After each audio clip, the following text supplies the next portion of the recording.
Good evening and welcome to the Above Average Joe's podcast, episode number 19, the NFL Draft Special. Woo! Everybody excited about that?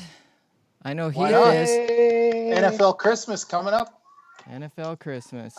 And an actual- It sounded like it was like Christmas morning for Heath there, eh? Woohoo! Sure is. Let's see what the First fat man one on the left us. thread. Yeah. First one on the thread. I'm ready when you guys are. Yeah. Let's go. I'm excited. All the chocolate milk and cookies are gone. Oh my God. It really happened. Yeah.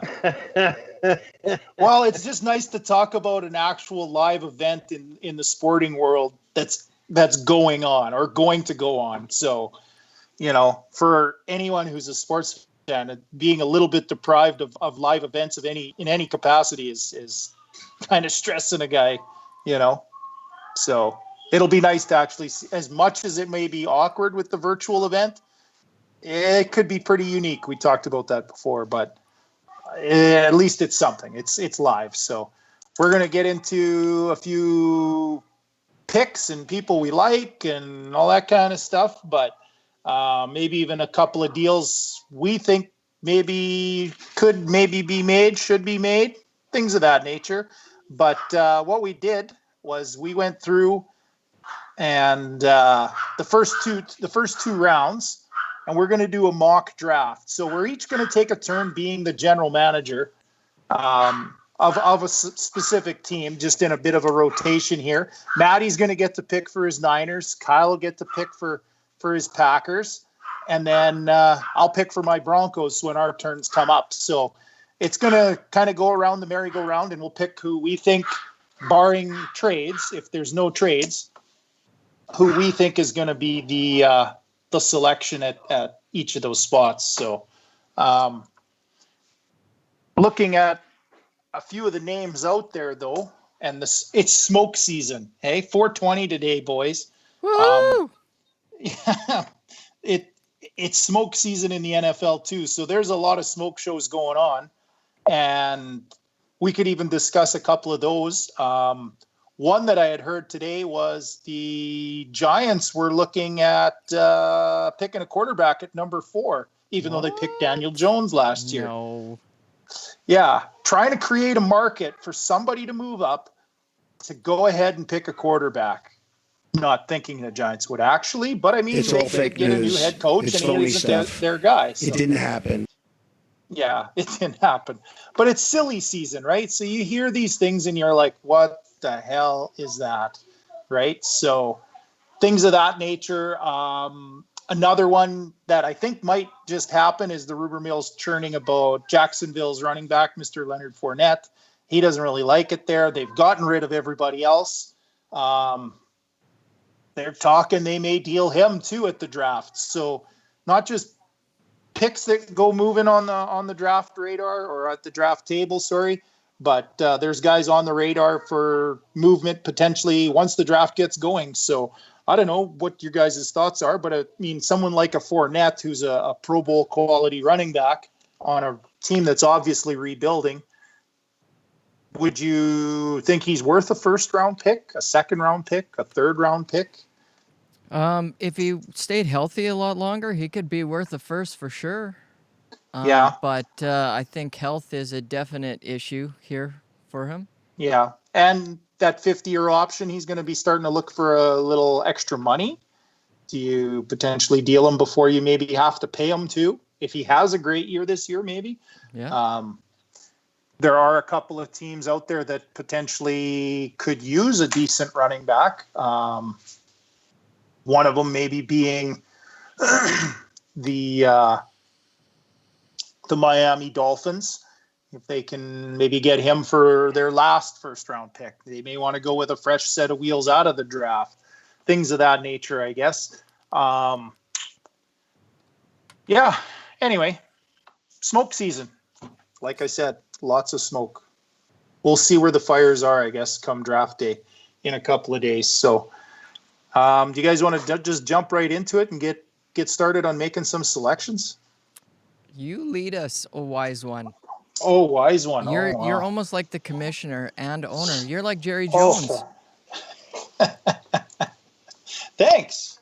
Thanks. Are you guys going to boo me when I come to the stage then, or Well, we're just talking about that? The Bud Light's actually doing a promotion where you can throw a hashtag on, and it's a boo the commissioner sort of deal. They'll play music in the background or whatever, simulate the boos, I guess, if you will. Yeah. What else would Jets fans do? Um, Anyway, first up on the clock is the Cincinnati Bengals, and we did a hey kids, who do you think should pick first sort of selection process, and they came up with Matt as our first pick in the draft because at my house I would never get to go first. So it's going to go Matt, Kyle, me, and that'll be the rotation unless one of our teams comes up out of the rotation, and we'll pick for our own teams. Me being Denver, Matty being San Fran, obviously wearing the gear. Not the Jeff Garcia gear. No. And Kyle for the Packers. So yeah, the Bengals are on the clock, you're on the clock. and they're. Do you want me to go over any of the team needs, or do you guys want to do that individually? Why don't you tell us what the team's needing while the GM sits in his war While room. you're a 2-win football club from last year, Cincinnati, Matt has his work cut out for him in terms of building that roster. If he is the GM, even for a day or even for one pick, but pretty much need everything. But I'd say the higher priority is getting a franchise signal caller. And if you can't get one at the first pick overall, I would say there's a problem. But they also need O-line. They also need a tight end now that Eifert is a Jag. But maybe they have better health care in Jacksonville, so he's there, falling off the team bus, getting Band-Aids, and linebacker. So all in Matty's hands, some very good prospects in each of those respective categories, but it's all Matty's show now. I hear the pick is in.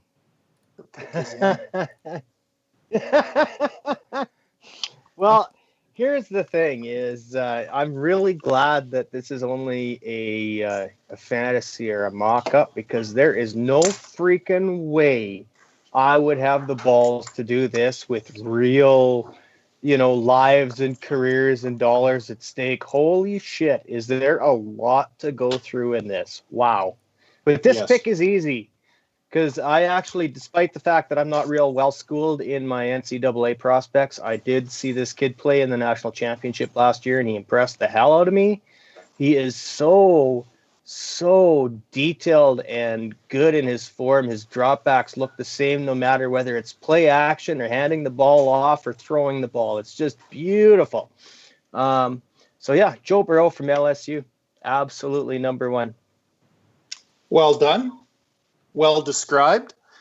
The technical aspects are definitely a strength of his precision, his completion percentage being one of them. What was it, 76%? Like that's Madden numbers. That's ungodly, That's off the right? charts. Yeah. And setting a record for touchdowns in a single season, right? So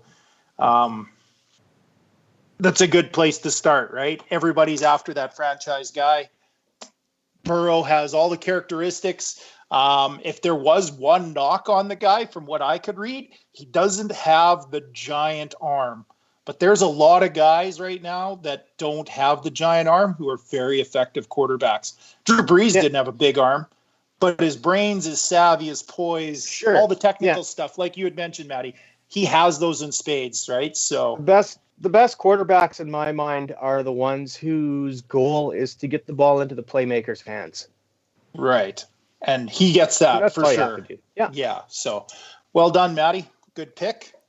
Good pick, Matt. Kyle's on the clock for the Washington Native Americans. The Washington Football Club. Okay, well, let's see. What can we do here? What are our needs there, wise one? What are our needs? I would say your needs are almost as much shit as the Bengals.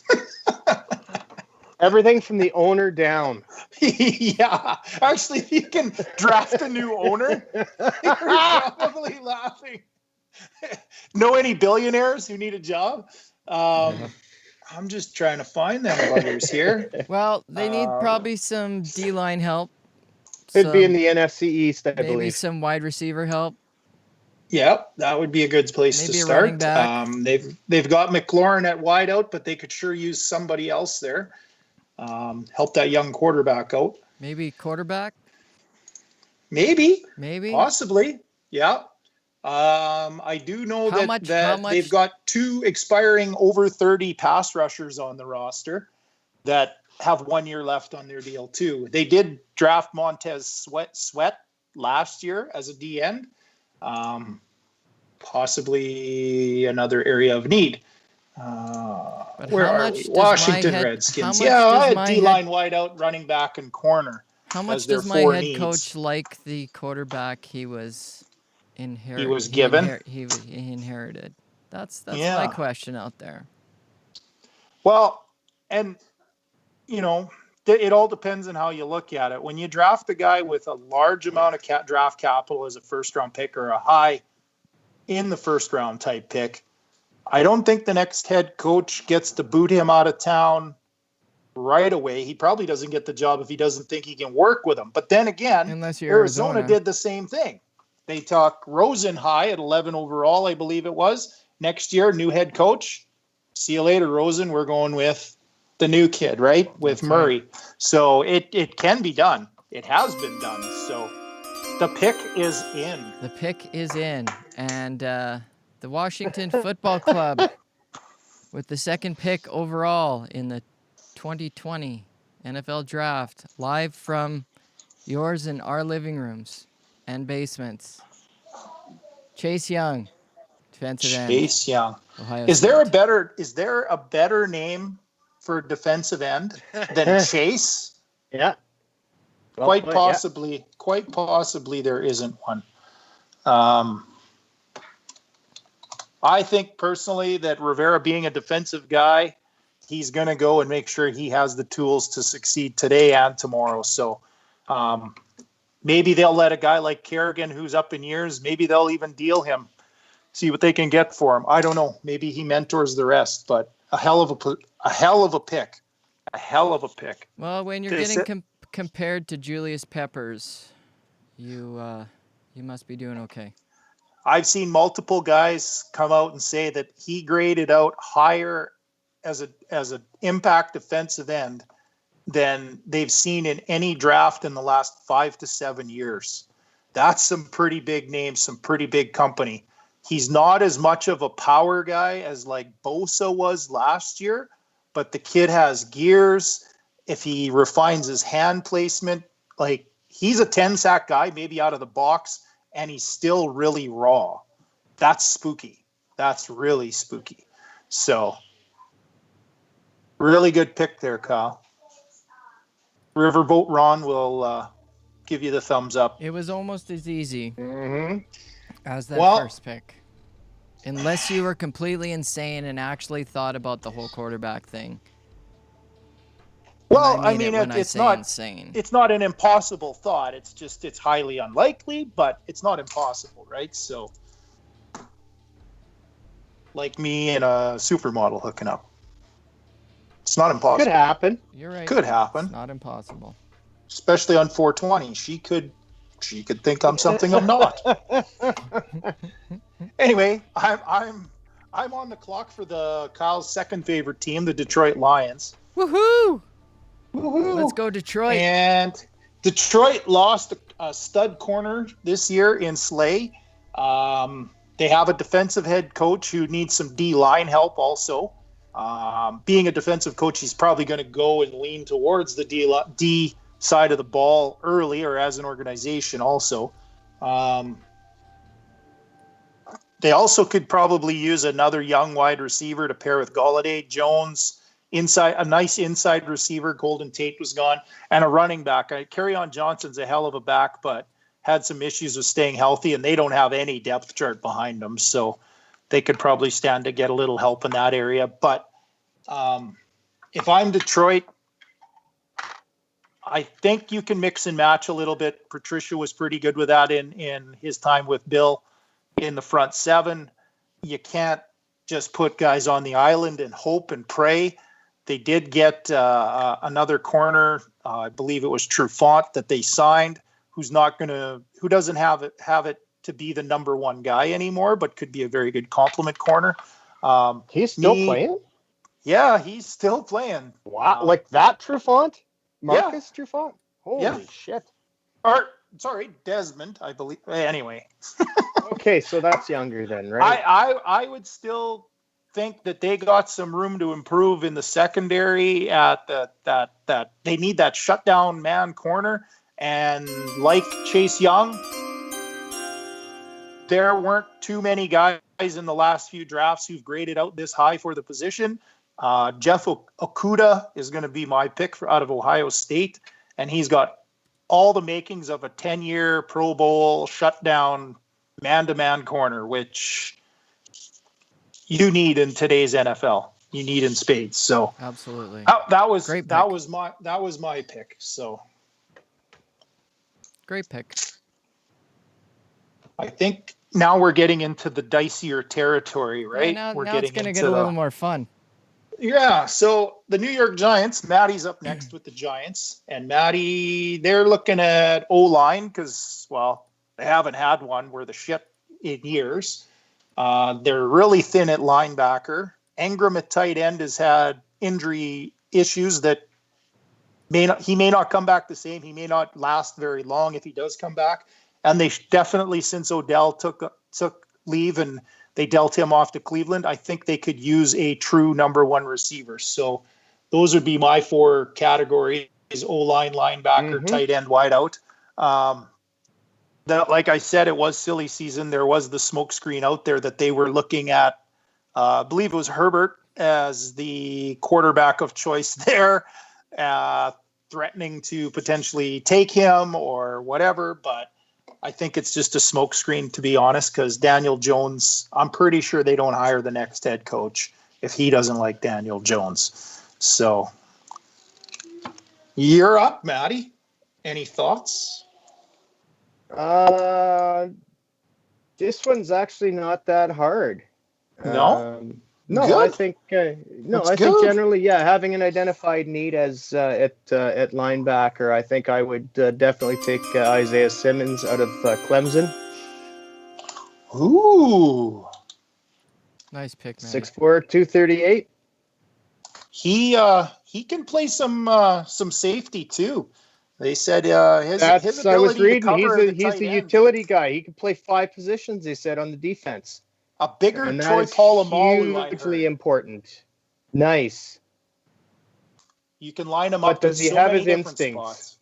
Well, that's pretty tough. But I mean, if he has the ability to cover in the deep secondary, if he has the ability to cover tight ends and running backs with the passing game being what it is, if he can play sideline to sideline, line up in multiple positions, that's an O coordinator's nightmare because you got to know where that kind of guy is at all given moments, every single snap. Absolutely, yep. So, having those kind of pieces are huge, more and more so nowadays. That versatility is a big deal. So, I really like that pick. And just for reference, I don't know if you guys knew this, but the old rule of thumb, and this is maybe back to the Packers when they picked A.J. Hawk in the top 10. Remember that, Kyle? I do. That was a good day for you. It was okay. The general rule was you don't pick linebackers in the top 10. For years, that was always the norm. But then the NFL kind of shifted. It changed. Now linebackers don't just plug holes. They don't just plug gaps. They don't just hit running backs on running plays, right? Like there's a lot more being asked of these guys. Pass rushing linebackers in a 34 now have to stand up and cover a lot more. Roam around, that kind of thing. With the passing game and spread offenses, they're being asked to do so much more. That ups their value. So picking a guy at number 3 15 years ago as a linebacker might have been crazy talk. Not anymore. Not anymore. That's a very astute pick. No, I'm happy with that pick. Anyway, next on the clock is the Miami Dolphins. Okay, well, Kyle. I don't know if anybody remembers before the season started last year, there was something that the Miami Dolphins were thinking about doing. They were trying to make a trend a little, Tua. weren't they? Yeah. A nice, Yeah. that's almost an alliteration. Yeah. And I think when that opportunity happens, that what you wanted, regardless of what the bad or the unknown, I guess, not necessarily the bad, but the unknown out there, you just have to sometimes pull the trigger on what you know is right. And with that sound, the pick is in, and the Miami Dolphins choose Tua. Tua. If it feels right, stick it in. That's what I heard. Yeah, and I'm not gonna butcher his last name, so he's just gonna be Tua. But just Tua? Well, that's it a is the right pretty pick. good first. It's a pretty good thing when you're on a first name basis with the general public. So, Like Cher. What's that? Like Cher. Like Cher. Yeah. I don't think I'd want to see Tua wearing the same outfits, but yes, like Cher. Tua, if it wasn't for that hip, I think Matty would have had a tougher time picking first overall. I really do. I think he Tua actually has made the right the pick. highest ceiling. True. He's got a big arm. He's played in a very good conference with a very good team, and he's done everything you want out of a top prospect, right? Won big games, all that stuff. But where Burrow, I think, maybe excels a little bit better is his pocket presence. He's a little calmer, a little more poised in the pocket. Yeah. But at the same time, Tua, with the new NFL kind of way of going about things with quarterbacks, he's got that little extra mobility. It might make him a little more effective to some degree out of the box because they can RPO him. They can maybe bootleg him a little more than Burrow. But Burrow long-term, to me, is more Brady Manning type guy. Yes. And Burrow. Exactly. Long-term winning quarterback. Right. And Tua, to me, not that it's a bad thing, but it's just a little different style. To me, Tua's more the Russell Wilson with a couple more inches and 10 more pounds. He's very much the same. Eyes downfield, move around, improvise to make some plays too, kind of thing. So not that Burrow's just more of a pure passer, right? I think Burrow's still the better real pick. Quarterback. He's a hometown boy. The better pick for them. Yeah, Tua, for sure. Better pick for Miami, and that's what they wanted anyways. That's the guy they wanted, and if it wasn't for that hip, I mean, that would be like such a no-brainer pick. Really, the only questions, it isn't when they're not talking about your game, you're doing it right. Mm-hmm. They're not talking about Tua's game. It's the injury. Yeah. And if he gets past that, Miami's got a guy in a conference where if you got a guy, you probably can go, 20 fucking years and win 6 Super Bowls.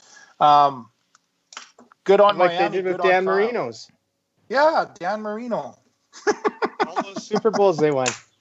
Hey, speaking of Dan Marino, I just heard today that the illustrious 5,000-yard club, Mr. Winston, everybody makes fun of him. There's only 8 guys who've ever thrown for 5,000 in a season. How's Jameis Winston not? Because he threw 30 interceptions to go along with them. I know, but 5,000 isn't a fluke. Like, there's 8 guys in history.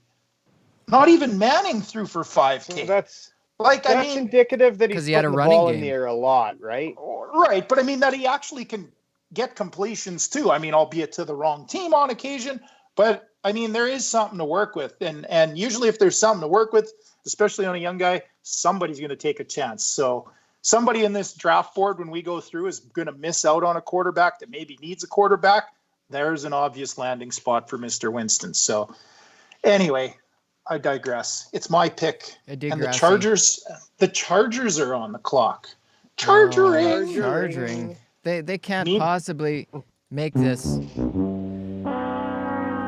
haven't even picked yet, You're and I'm pre-bombing it. I'm sure that's what's going to happen. Oh, happy 420, Matt.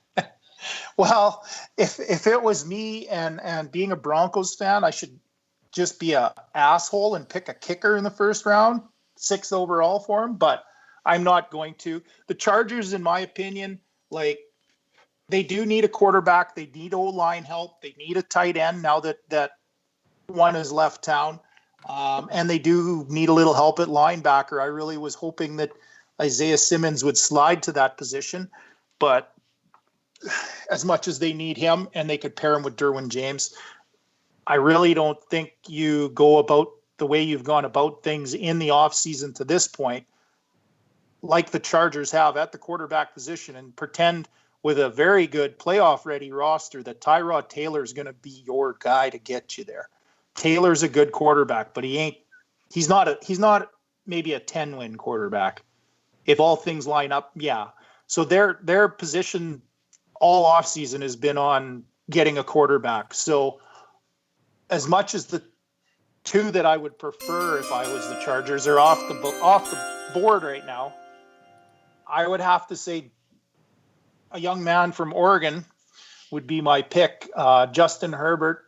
He has a lot of tape. He's a 4-year guy. I think he's a fairly safe pick, but he's a little more erratic. I personally don't like him versus the other two.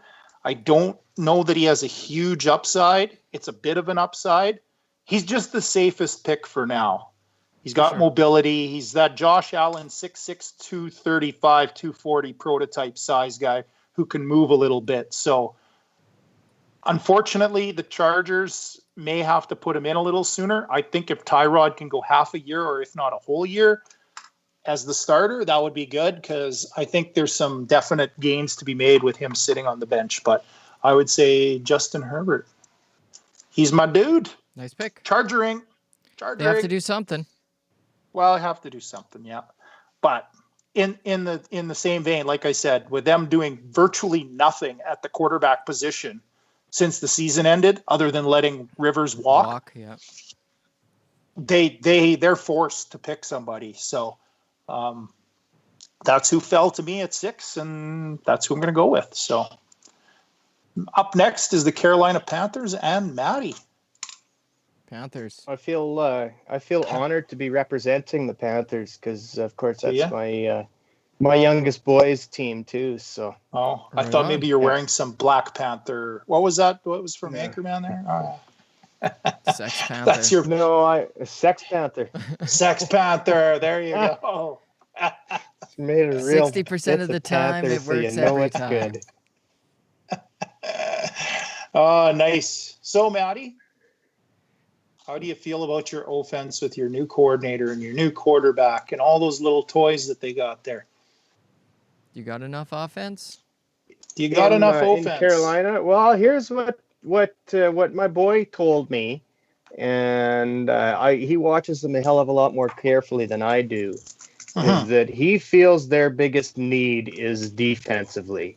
He says it's not that they can't score; it's that they can't keep up with the other team's scoring.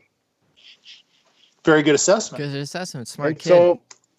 So that taking that into account, he talked specifically about getting beat deep a lot in the passing game, but we all know that it all starts in the trenches. So I'm going to stick with the higher ranking draft prospects and go with Derek Brown from Auburn. Got ahead of my defensive lineman. Very good pick. I jumped before I even announced the pick was in. All good. You just wanted to give Goodale a hug. You just ran out there, got a little crazy, and got your selection in. Exactly. Derek Brown reminds me of the Sue, Aaron Donald, like those completely dominant pass rushing interior type guys. That's just going to be a nightmare, right? So in terms of building a defense, build from the inside out, right? And from the front end back. And when you can get a guy who takes double teams every play. Right. Run or pass. He's a factor. You got to deal with him. And he's right in your quarterback space. So I can't honestly say there would be a better place to start in terms of rebuilding a defense. I mean, right in the nose of it. So right. Good selection by Maddie there. Thinking. Next up is Yeah. the Arizona Cardinals and Kyle. Arizona Same Cardinals. question. Do they have enough offense? Well, it's certainly, I think, maybe tight end, but if you're talking offense, probably where they need some help is in the trenches. Right? Both sides of the ball, and if I actually did have my eye on a player coming up, but that Carolina GM just snatched him right out from in front of me. So What a dick. I was gonna bounce on that side of the ball, but seeing as that guy went, we're just gonna continue working on that Cliff Kingsbury offense, and we're gonna pick a guy who will help keep everybody standing up. And we're gonna go with O-lineman Tristan Wirfs of Iowa. Tristan Wirfs. Nice pick. Not much good having a nice franchise signal caller if he's sitting on his ass every other play, right? That's right, and this guy will. I agree. He's plug and play. You can just put him in, and he'll do the job. I would completely concur, or that if you're going to be an offensive guy, you got to have the right pieces, and as much as they have the quarterback and they have, they have a brand new shiny superstar receiver, none of it matters if you can't get the ball in the air. And Bill Parcells used to say this years ago, that left tackle was probably the most important position on the team, even to the point where he might take a left tackle over a quarterback even. It's plausible. I can get a lot of guys to make that throw if they can stand up for a little longer. So, yeah, hell of a pick for Kingsbury, for the Cardinals, for Kyle. However you want to cut that was all for, up, I guess. That was all for Kingsbury.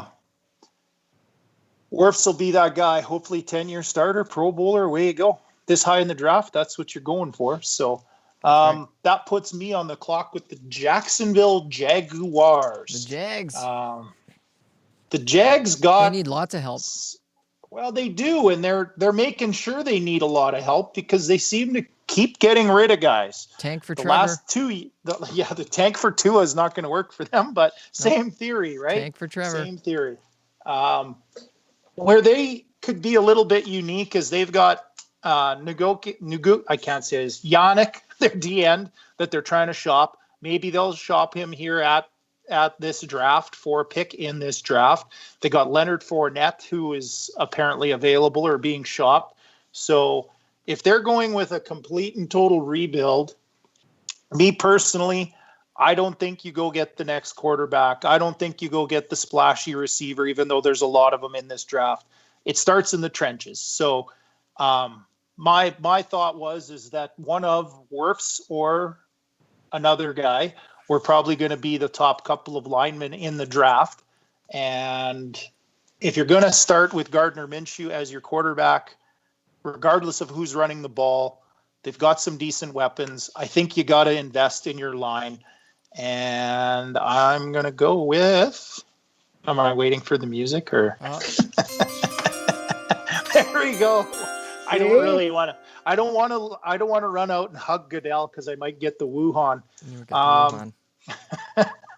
He's got something, that guy. Anyway, Mekhi Becton. Sorry, I mispronunciated his name. But a left tackle in the same vein. Big, tall, rangy, athletic guy. Me personally, I would have liked to have seen him do. Oh, really? We're gonna go there. I'd like to see more reps on the bench press. I know some of the testing doesn't amount to a whole lot for some of these guys, but do you guys remember like 10, 15 years ago when they do the bench press and these guys are weighing in at 320, they're playing guard, they're playing tackle, they're playing D tackle, and they're pushing 30 reps almost routinely. There's not a lot of guys anymore that seem to push 30 reps. 22, 21, 23, 18. And you're like, 18 reps? There's a couple quarterbacks that did 15 and 18. Like, how are you 300? Kids are soft these days. They're soft as puppy shit. But how do you have a quarterback push up 15 to 16 and you're an old lineman who's got 100 pounds on him, and you can only do 2 more than him. It's a little ridiculous. But they don't have to maybe block as much for the run game, so finesse, speed might be more the thing to have. But do you think anyway, he's that's my pick. Do you think he's a little more of a project? Like he maybe needs a little bit of time. Yes, he's got all the measurables, but he needs some time. Is Jacksonville really? I guess they got the time because they're going to be shitty for a while. When you're in a full rebuild, you got a little time on those first couple of picks to become very, very good. I also think that he can play right tackle for a year if you need, and then move him to left tackle. I think he'll be a very good left tackle. I think he'd be okay starting at left tackle, but just to make sure that his progression in term, and getting through that learning curve and becoming a better, more consistent player, you could start him at right tackle and go from there. My worry is just he needs some time, that's all. Right. And Gardner Minshew, being a younger quarterback, give him some time to make some more plays, right? So I'm not a Minshew fan. I'm not totally sold on him, but at least you give him a fighting damn shot, right? So away you go. Next on the clock is the Cleveland Browns, Maddie. Maddie's got this. Yeah. Go Browns, go. Just flip a coin. That's the Browns way. The good part is, Matt, no matter how shitty of a pick you make, you can't make a shittier pick than they would actually make. Than the Browns, right. Yeah. Yes, good point. You can't out-Brown the Browns. You just can't. I suppose in that case, I should start looking way down on the draft list, eh? Are there any guys in ICU with COVID right now? You could pick one of them. May not make it, but if he does make it, he's going to be on our team. He'll be down 60 pounds, but he'll play. The Browns do need a little bit of trench help on both sides of the ball. They do need a little bit of linebacker help. They're a little thinner there. Secondary, they went out and got a high-end secondary guy a couple of years ago. Maybe give him some help. Lots of options there for you, Matty. How you feeling, Matt? Think you got her? Oh, is that on the clock? Oh yeah, I just gave us some on the clock music, Oh, I was waiting for the You mean this? All right, Maddie. Pick is in. Cleveland with the 10th overall pick. The Cleveland Browns select Javon Kinlaw from South Carolina, defensive line. That's a pretty nice pick. I like that pick. A very good complimentary piece to the D lineman they had at the top of a former draft here. Seems to, well, maybe this guy won't swing his helmet around quite as much, but a very good pick nonetheless. Build it from the inside out, the front end back, right? So very good pick, Matty. Very good pick. Must be a Niners fan with all those D linemen. Hey, just picking D linemen left, right, and center. That's 2 picks in a row for Matty on the D line. And linebackers. You do know you need to score points. You can't just kick a rouge in the NFL. They don't have a rouge. I got Jimmy G. Oh, yeah, there you go. For keeping score on Porn Stars Dated, he'll always be the winner. Oh. So that puts Kyle on the clock with the New York Jets. Jets. What are the Jets going to do? Well, there's a few things we could do.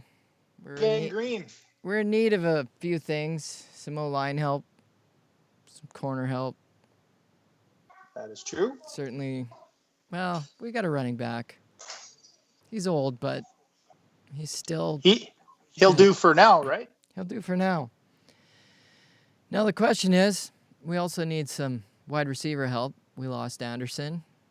Yeah. So do we try and protect our quarterback, keep him upright, or do we give him some toys to play with? That is the real question here.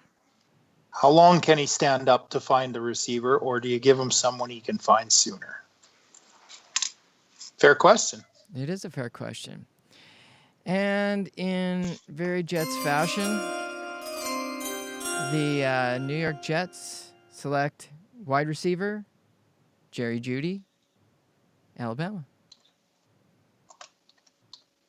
Judy Boppa Judy. Judy. Oh, Judy. Well, and that's a very good technician of a wideout. He can get open. He does the intermediate and short stuff very well. He can on occasion get loose deep. Wasn't asked to do that in Bama, but I think he can.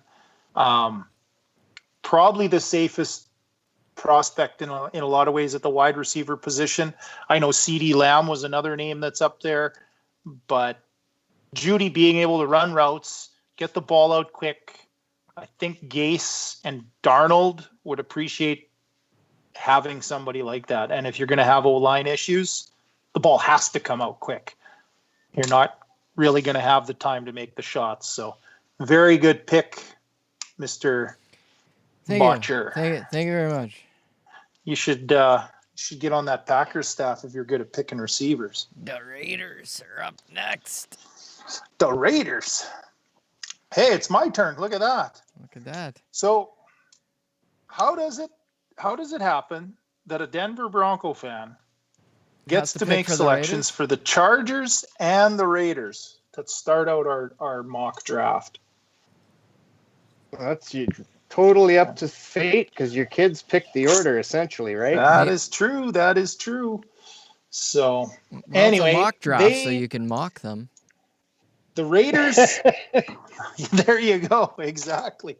Having looked at the Raiders, and as much as I said, being a Broncos fan, it's always been tough to be any kind of sympathetic towards the Raiders. But I actually think they're in the right direction here the last couple of years with some of the moves. They took a lot of heat for some of their moves, but Mayock and Chucky are both, I think, only part of the way through starting the process of building them back up into something. One guy they inherited that they didn't really get to select was Carr at the beginning. I have them down as needing a wideout. Antonio didn't work out there, so they're in need of a number one guy. They need linebackers. They're so bad at linebacker. The O-line, same kind of thought process with some of you guys having on some of these other teams, and you got to protect that franchise guy. And they do need secondary help. But all of that means jack shit some days. When you don't have the guy under center that you want to cook with your own, you want to shop for your own ingredients. So some of the picks they've made in the last couple of years and the shipping out of guys and bringing in certain people that they want, that their guys, that their system, and theirs. Carr has been a guy who's been rumored and talked about getting out of town, being moved out of town. And I think they got to make that move now. They've got a high pick. They've got multiple good picks this year. And I think they go with Jordan Love, quarterback out of Utah State. Big arm, could stand to have a little seasoning. They did sign Mariota that could be a bridge quarterback if they wanted to move on from Carr and deal him now or later. He's affordable still. Love has just got that Mahomes arm. He's a slinger. He fits that Raider profile. I think Chucky could do a lot of good stuff with him. And starting with your own guy, they've been looking to do that. So a bit off the board, and that's what the Raiders do. They go with the guy nobody thinks they should go with. So trying to stay true to Raider Nation, I guess, if you will, as a Broncos fan, that would be my pick. I think it was a little bit of a reach. What do you think? A little bit, yeah. I think it is a bit of a reach. I think, yeah, it's probably bold, but the Raiders are kind of known for that. Darius Hayward-Bay, anybody?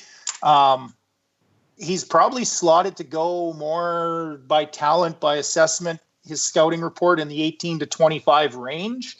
there was a few teams in there, New Orleans being one of them. Maybe somebody moves up this high to get him. But at the same time, if the scouting reports are something that Chucky and Mayock like, they're going to go for it. They want to get their guy. Who's going to pick a quarterback between that pick and pick number 19, though? Pick 19? The next Who knows? pick. Who knows? By the Raiders. Potentially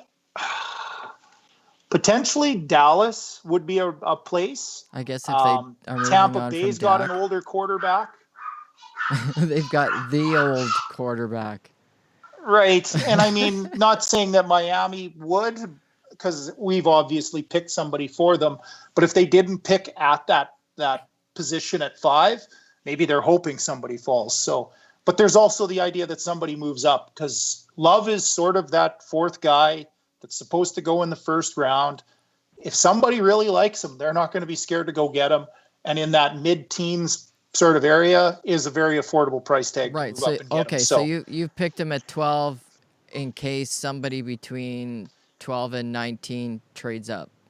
Well, even at 24, 25, 26, right? There's some teams in there. New Orleans was rumored. New England has a need. They may move up in 5-7 spots to try to get a guy. I just think if this kid has a lot of the right qualities, the big arm, the things that they're looking for with Chucky and Mayock, go get your guy, finally get to pick your quarterback, start moving on from Derek Carr. Nice. That's my thought. And they're the most likely to go off the board. I know I listed their 4 needs. I've seen it in so many drafts in the past where you list their needs and they don't pick a guy that fits those needs, right? So they're true to Raider fashion. They'll go a little off the beaten path. Make sure you get outside who you the want. box. But make sure you get who you want. Anyway, yeah, exactly. So San Francisco is now on we're into San Francisco. The clock. Number 13. You lost a pretty good D lineman to get this pick, Matty. No pressure. Don't blow it. Well, what are your needs, Matty? Wide out? Yeah. D-line? Yeah. Could use some help at D-line, the back end of the secondary, maybe. Being a fan. Secondary in general. Being a fan like you are. And getting to that final dance like you did, was there any one type of player you kind of felt you really maybe needed to get over the hump?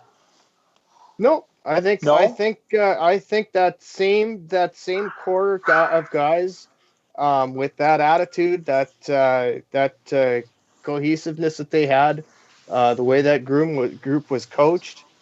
I don't know if it's going to be something that you can duplicate, right? But you don't want to really disrupt that whole thing too much. But right in this case, it may have.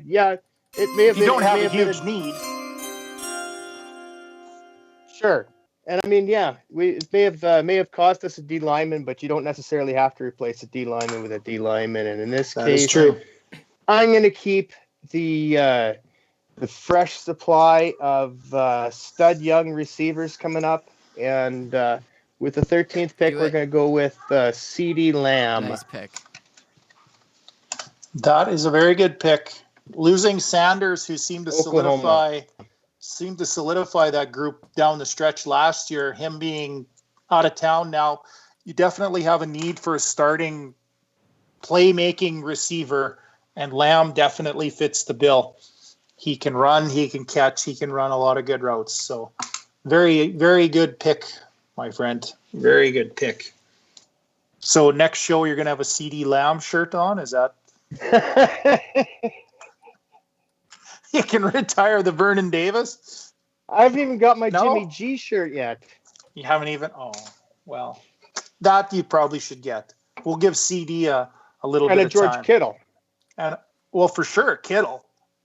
Kittles and bits. Well, I just have to change the nameplate, right? Kittles and bits. There you go. Just a Velcro tab. We used to have those on the back of our jerseys when we were kids. You'd have a nameplate. Mom would put it on there. Velcro. It's good times. Good times. A little more sophisticated nowadays. Anyway, CD Lamb. Kyle's on the clock with the Tampa Bay Buccaneers. Well, The you know what? The TB12 method going to come into play now? Or? Well, they got a really old quarterback, right? And Yeah. I think there's probably something you should really do when you've got a really old quarterback, and that's probably, like most of these teams we're talking about, keep him upright. They certainly don't need any receiving weapons. They're pretty good there.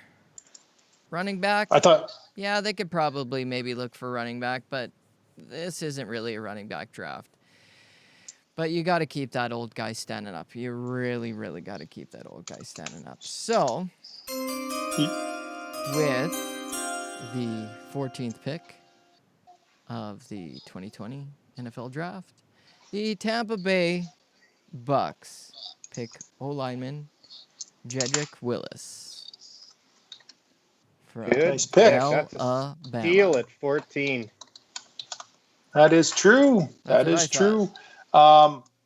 When you said keep the old guy standing up, I thought maybe you were going to, since Buy some pharmaceuticals in the States are being a big thing, you're going to get a bottle of Viagra for Tom. But this is probably the next best thing to keep him standing up. A high-end left tackle, plug and play. Well done. Well done. Thank you, sir.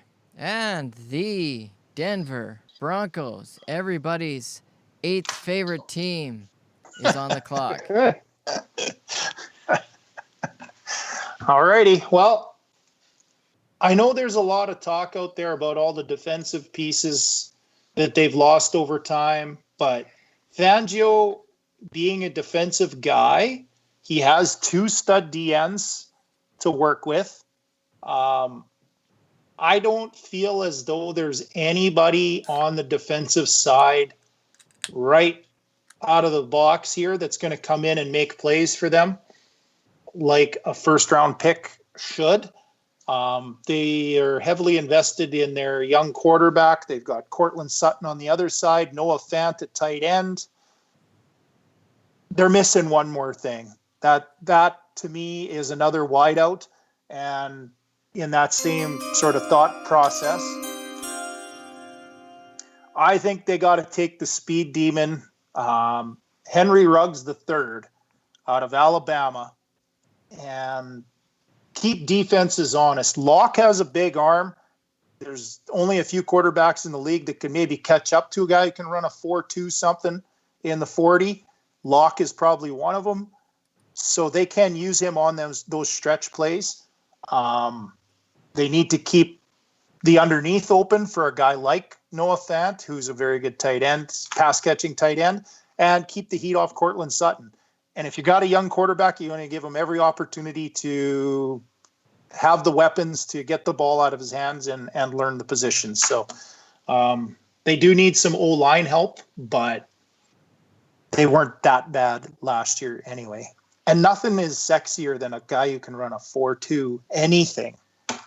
He's a speedster, that's for sure. He is a speedster, and some would argue him and Jerry Jeudy were both very highly rated. Jeudy being a little bit more of the technician, maybe by necessity when you don't have a 4.2 40. Not that Judy's slow; he's a 4.4 guy, but Ruggs basically runs the 7, 8, 9 routes and does it very well. So Randy Moss that shit. Put it up top. Put it up top. So yeah, Henry Ruggs III, Denver. Nice pick. Lock it up. I like that Championship. pick. It's a good pick by that old GM. Yeah. Good And old the John Elway. Atlanta Falcons are on the clock. Alrighty. Maddie, gonna give us some Dirty Bird. What are we gonna do here? What are we gonna give these guys for their fancy new building? Well, they're looking. I guess for it's not probably fancy and new anymore. Hey, it's old and probably ready to be demolished by now. They need all kinds of D help, probably.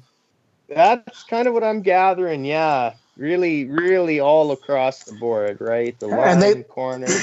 Yeah, and they lost a lot of man games last year to injury, especially on the defensive side. So whether they all come back healthy or not is a question. but also having All about quality depth, man. backups. Depth is a very important thing. So, speaking of injured guys, though, too, there's a possibility there's even a couple of good running backs out there, but you do have Todd Gurley now, so Well, and you should be hopeful that he can stay in one piece, but some definite options.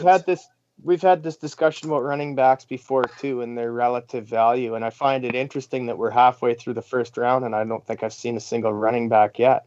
There hasn't been a whisper, never mind a name mentioned, really. So the value Remember of when running backs is used to be high completely picks? different. Yeah. Well, the we times mentioned are Leonard changing. Fournette off the top, and he was the 4th overall pick quite a few years ago now. I mean, maybe 4 or 5. So, yeah, it's very, very uncommon to see guys in the top 15 anymore. Yeah. So, yeah, interesting. This is a fairly simple one. So Atlanta is going to take with the 16th pick, Clavon Chason. It's a good pick. Who's a edge rusher from LSU. Well, and losing Vic Beasley was something they had to maybe replace, but Beasley wasn't much of a player. Well, he wasn't bad, but I mean, he didn't live up to his draft billing. So, replacing him with a good DN of this nature potentially could work out in spades for them. So, makes everybody else better on that defense too. So, well done, Matty. Right on. Well done. Alrighty. We're 1 hour into the show, and we're just halfway through the first round. We'll hit that accelerator here for everybody a little bit. The Dallas Cowboys and Kyle are up next. There you go. Had that planned, eh? I thought maybe the theme from Brokeback Mountain, knowing how you like the Cowboys there, but that'll do. Because you're picking, it's got to go old school, badass Western. Well, Kyle, any thoughts on the Dallas Cowboys? Well, to me, they need some defensive help. That's especially in the back end, and that's kind of where I would be looking if I was the Dallas Cowboys. Are we still talking about Brokeback Mountain? Yeah, the Brokeback Mountain. Oh, so without back end help, to not give Jerry any more airtime than he needs. Okay. Oh, the pick's already in. Look at that, Jerry. Look at that. It's and very punctual. The Dallas Cowboys with the 17th pick in the 2020 NFL draft take cornerback C.J. Henderson from Florida. I know. Yay! Florida boy. Hey? Well, they did lose their top corner, so you got to have some kind of guys there, and they do have a very good front seven. So the only way you can help that front seven is to go get somebody behind them. So a good pick, and you're very confident their offense has everything it needs. So you make that pick. Good job, buddy. Thank you, sir. I'm on the clock now. Who's up? Oh, it's the Dolphins. The Miami Dolphins. The meandering Dolphins. Seeing as it's their second selection in the draft, and they got their guy at 5 with Tua. They tanked. They got their quarter. They tanked for him, and they got him. They've had some decent players on the defensive side. They played okay down the stretch last year, but they've yet to replace a guy on the D line to the caliber of Cam Wake. They need that sack production. They need that guy that you're game planning for on the D line. And in my opinion, given the board and what's left, I would take. Oh, here we go. Trying to figure out who you were going to take. I would take Yetur Gross-Matos, DN from Penn State. Oh, he went pretty down the board on that one. But if you want that guy, you got to go. I think he's got some holes in his game, obviously, that he's, a little bit later or even slotted as a later type player. But I think if they can rush the passer well, they're going to have a shot, right? So they've got other needs, obviously, as a rebuilding team, but a D lineman, build from the trenches, get that pass rush going. So that would be my pick. Next up is Maddie with the Las Vegas Raiders. Second pick for the Raiders. And interestingly, their needs are still the same because they didn't fill any of them with the first pick. Right. No, I don't know who's the GM there, man. What a What a bonehead. overindulging or something, I think. So this is a pretty simple one.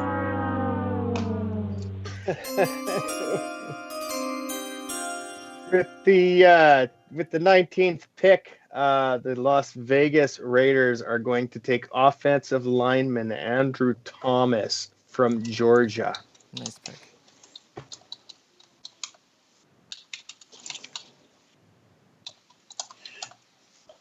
They lost Osmelli here in the last couple of years. Aging on that O-line a little bit. That's a hell of a pick, Maddie. A really good value pick, too. Really good, and it was actually a need of the team. Good value, so, Mayock would be proud if we were sitting in the room with him. He'd kiss you. He'd elbow five you or whatever you do nowadays. He'd have cuffed me in the head potentially, but no, I like that pick. And now we're back on the board for the Jacksonville Jaguars. Mr. Bottcher. The Jacksonville Jaguars have the same issues that they've had the last time they were up. And that's in the secondary. They've lost a lot in that secondary, but they're in a rebuild. So I guess we get to use the leftovers that Jerry didn't want.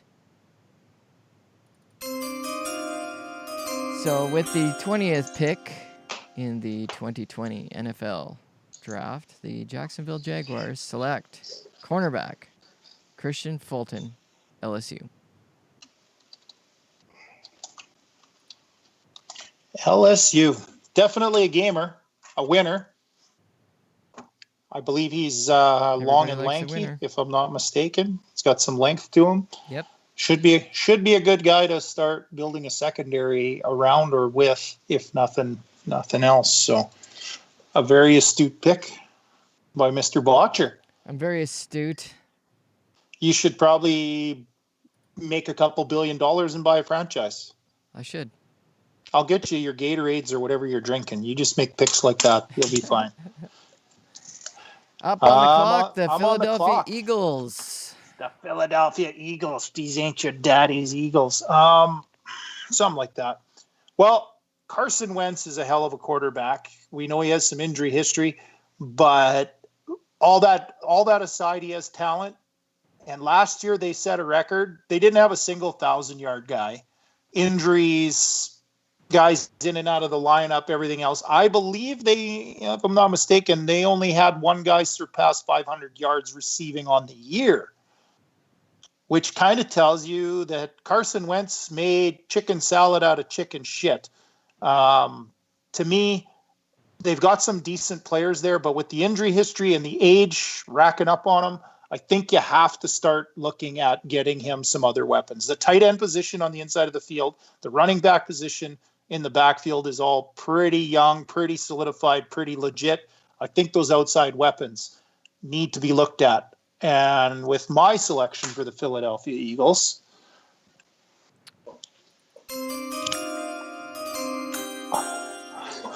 we're going to go back-to-back with two LSU Tigers, and I'm going to take Justin Jefferson, the burner, tall, lanky bastard at wide receiver, so Carson Wentz can maybe have somebody catch for more than 500 next year. That's a really, really good pick. I like that pick. Well, when your depth chart looks like a hot mess like theirs did, I think you need to get something going. And they paid Wentz. He's a well-paid quarterback, so get him some weapons. You can't do it alone. On the clock, Anyway, the Minnesota Vikings, the team that sucks. the purple-headed Sucks. yogurt slingers or something. Purple sucks. They lost 3 guys out of their secondary. They lost D-line. They traded a wideout, and they were always a little weak and suspect at safety. So, Matty, you got tons of options, buddy. All kinds. Usually when you have that kind of options, you're picking a lot higher than 22. Well, here's the thing, is that Minnesota's game plan is all about how to foil the plans of the Green Bay Packers. And I think the next key in their puzzle to doing that will be to intercept Aaron Rodgers a lot with the next pick. The Minnesota Vikings will select from Alabama safety Xavier McKinney. Nice pick. I would say that is a hell of a pick. We should be GMs or something. Should be able to quarterback that secondary for a lot of years to come, potentially. He did a hell of a job at Bama doing the same thing. So why not? Well done, Matty. Kyle's on the clock. With the old man of the group, picking for Bill. New England Patriots. Yeah. Now, did you see their new uniforms? Oh, they're moving on from the Brady years. Yeah, they're moving on, but they went back to their old. It was the Color Rush uniforms. It's basically the Color Rush uniforms with a couple little tweaks. They're not bad, but I don't know. Whatever. Nobody cares. I don't care. Tom's I don't care now. how they dress. It's how they play. And Kyle, you're going to tell us what they need and how they need to play. Well, I heard they need a quarterback. I've heard that. Yeah. I heard they need a quarterback. I think they lost one. I think he was pretty good. I'm not sure. Can't remember. If you buy him enough Viagra, you can keep him standing up. That was the rumor. Apparently. So they need quarterback help. They need some wide receiver help because that Harry they drafted last year, I'm not sure he's going to turn out. What else did he need? They could use a tight end to replace Gronk. As a group, the tight ends rated out as the 32nd best group in the NFL of 32 teams. So, but I'm going to go out on a limb here, and I'm going to go defense because Bill likes defense. That's true. And we're going to go with edge rusher AJ Espinosa from Iowa. And the crowd goes wild. That's a very good pick. I personally like him. I think he's got some scheme diversity to his game and his size and his build, which is a Bill thing, the versatility. So, yeah, he seems like a blue-collar kind of Bill guy. So, you did what Bill would do. I did what Bill would do. Bill. Actually, wouldn't Bill trade back? Yeah, well, no, if we were trading, Bill wouldn't have that pick. Bill wouldn't have that pick. So, we did what Bill would do if he was handcuffed to the pick. Yeah, I personally, I do like that pick. On the clock. I do like that pick. The New Orleans Saints. Well, they've got a small window in the next 2 years before Drew Brees goes and works for NBC. That being said, though, there was rumors of the Saints moving up potentially, or even jumping on a Jordan Love if he fell that far to have that next guy. But some asshole picked him way off the board, way up high. So crazy Mayock. Crazy. I really think if you're in win now mode, you need to get guys who can start, who can play right now. No backups, no depth guys. We're gonna go with AJ Terrell, the corner, and get that secondary a little more help. They've invested well in the front seven.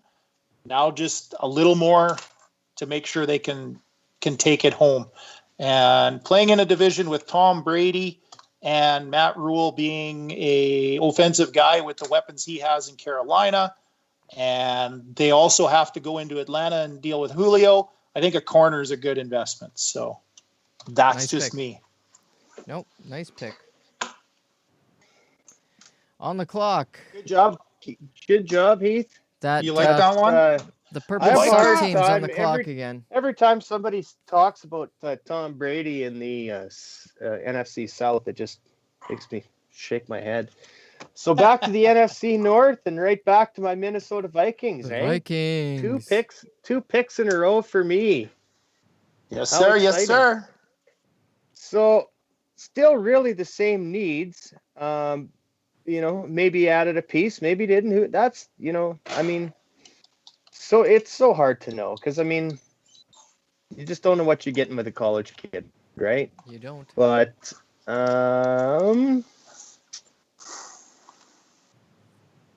with the 25th pick,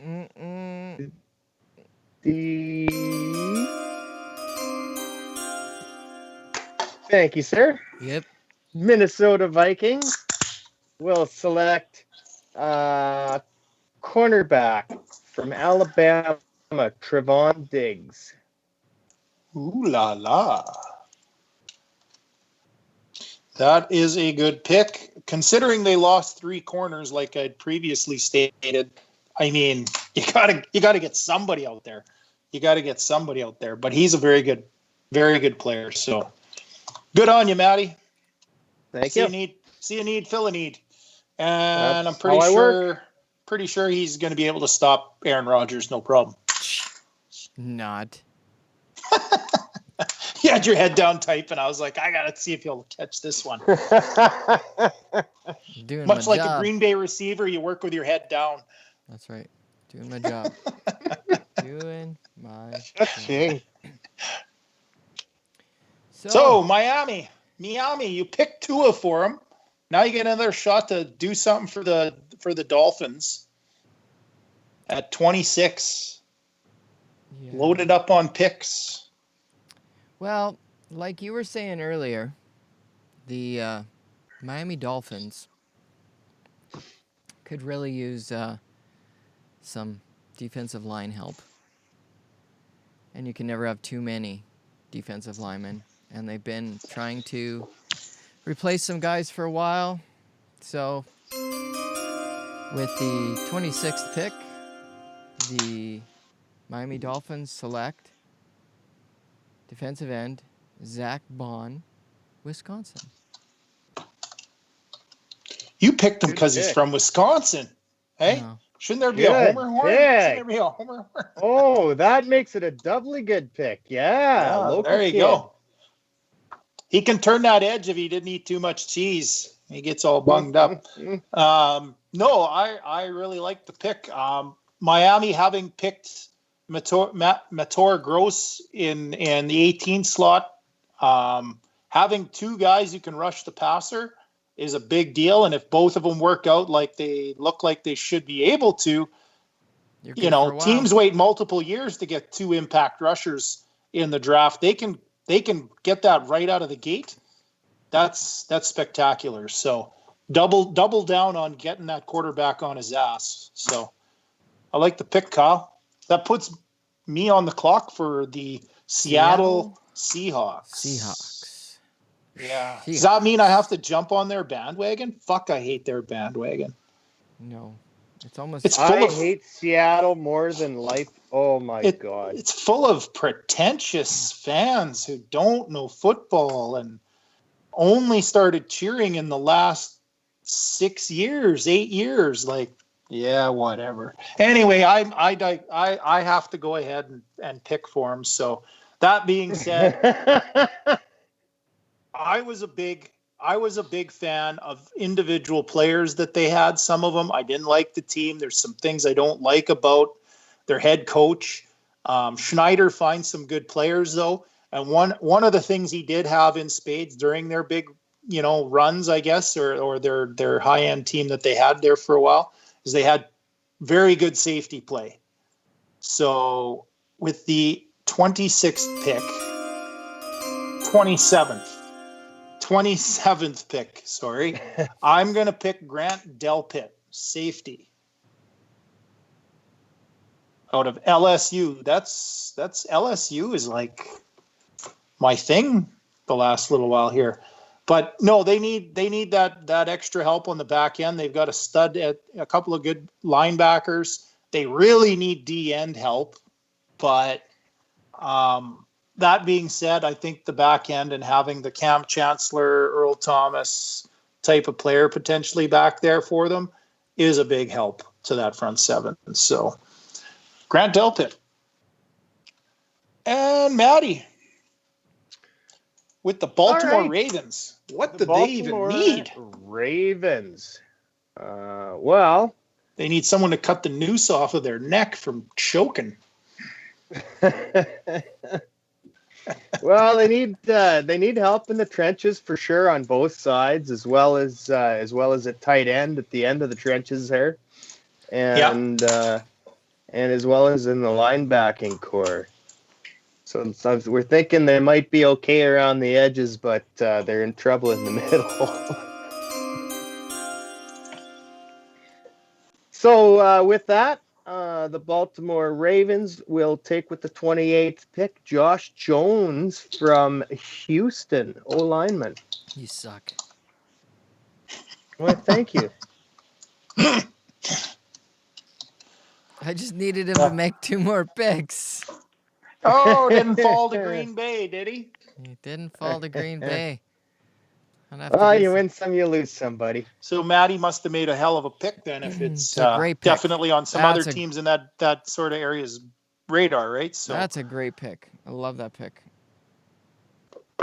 I would have said you might be in trouble trying to wait for that player, though, too, Kyle, because I'm on the clock next right now with Tennessee, who just lost Jack Conklin to the Browns at right tackle.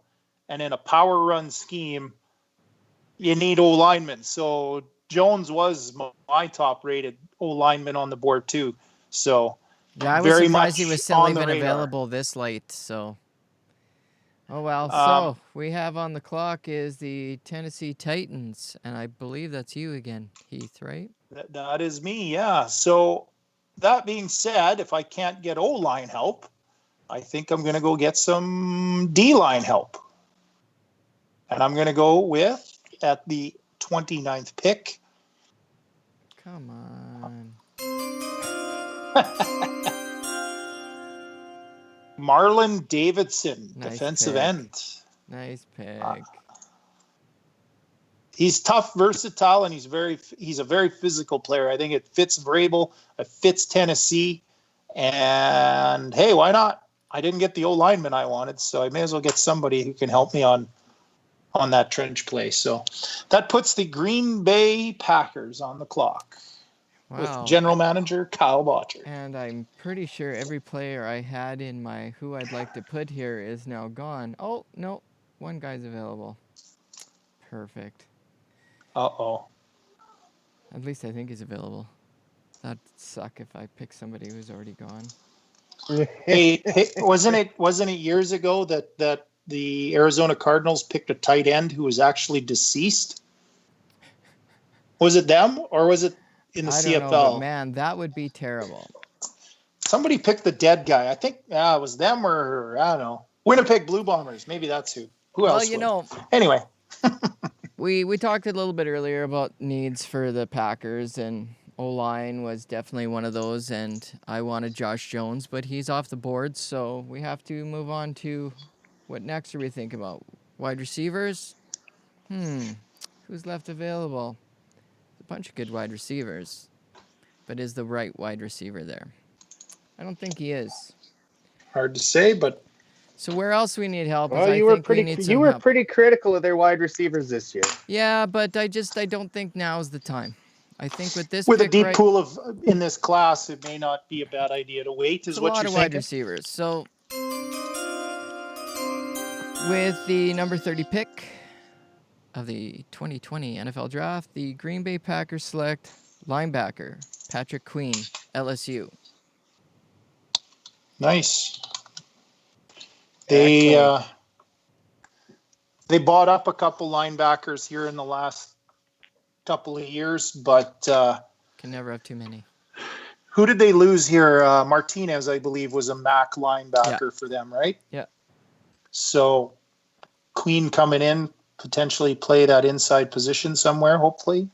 Help solidify that group. That's the goal. Good job. Good job. And the San Francisco 49ers are on the clock. Again. Again. All right. Play the tune. Oh, you're already I ready? was so confident. I wrote this pick down 3 picks ago already. I was so confident things were going to go the way I thought they were. Right on. So, Thrower, with the 31st pick overall, San Francisco 49ers will happily select senior out of Texas Christian University, Jeff Gladney, cornerback.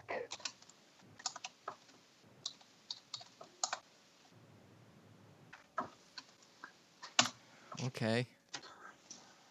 All right. Well, you do have a pretty old corner there.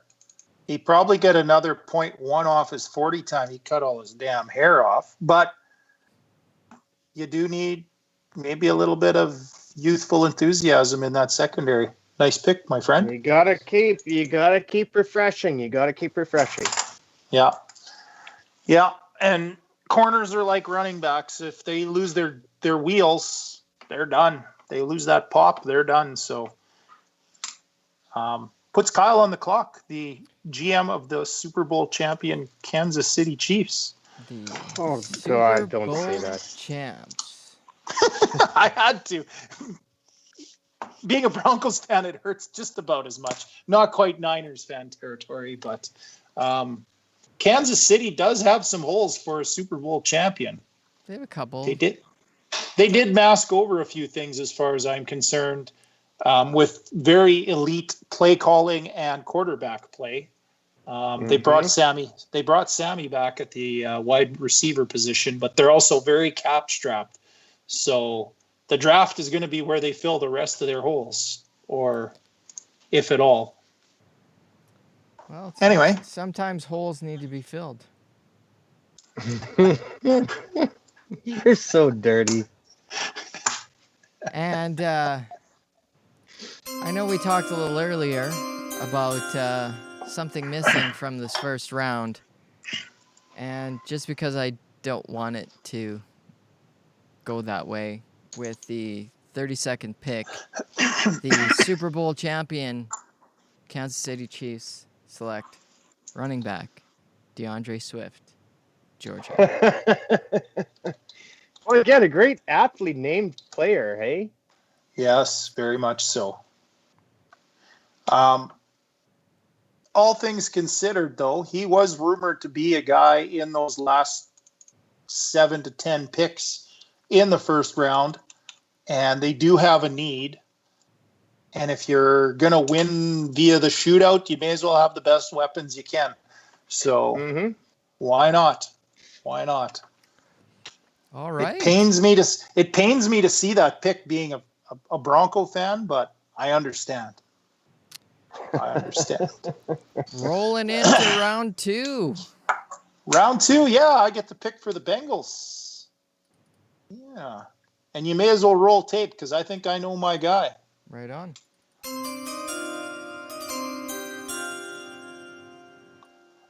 To keep Joe Burrow from being on his ass all game, we're going to get a little more out of everybody, including Joe Mixon, and we're going to draft Isaiah Wilson, offensive tackle. I think with Burrow and the investment there at first overall, you do everything you can to make sure he's got something. It's a deep wideout class. They maybe can scoop a guy later who can do something, but they also got Green coming back and healthy on a tag. I know he's up in age, but they do have some weapons there. So, hey, let's see if Burrow can use them, right? That puts the Indianapolis Colts via the Washington Football Club, their pick at number 34, to Kyle. Holy Jesus. Good old Indianapolis. Well, they've got some needs. Not a They do. quarterback, because they've got a young spring chicken that's going to be leading their run this year, so shouldn't need Do a you remember quarterback. when we used to play flag football with an old sidearm throwing quarterback? I do. You do. How'd that end up? Very terribly. Yeah. Are you going to do something to mitigate that here? Or? Well, it seems like probably a good idea, doesn't it? Well, I don't know. It's your team. Well, there still are some good guys available. So I'm going to, with the 34th pick overall, the heir apparent from Washington, Jacob Eason, quarterback to the Indianapolis Colts. Oh, bold. Yes, it is. Yes, it is. I had a lower second round grade on him, but much like the Love pick earlier, when you have a need You need at it. that position, you got to go get it. You do what you need. Yep. That being said, though, too, they have Rivers there for the short term. They have Brissett there for the rest of this year. Realistically, he can sit in that third spot for this year, the second spot maybe next year. They can totally protect him and get him ready. So I think that's a pretty good pick, and they got a good O-line. So when he does get a chance to play, should be all right. Well done. Thank you. You sideswiped me a little there, but that's okay. Well, got to keep you on your toes. Yeah. Real everybody's 12th favorite team, the Detroit Lions, are on the clock. The lowly Detroit Lions. Well, that's the one team that usually Kyle doesn't have to worry about in his division. The Ford Escape of football teams. Very nice, very nice. Anyways, you can roll the tape on this one. I'm good, I think.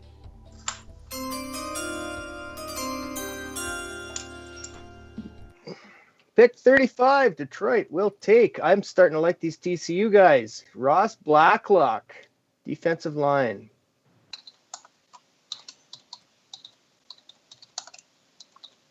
It's a nice pick.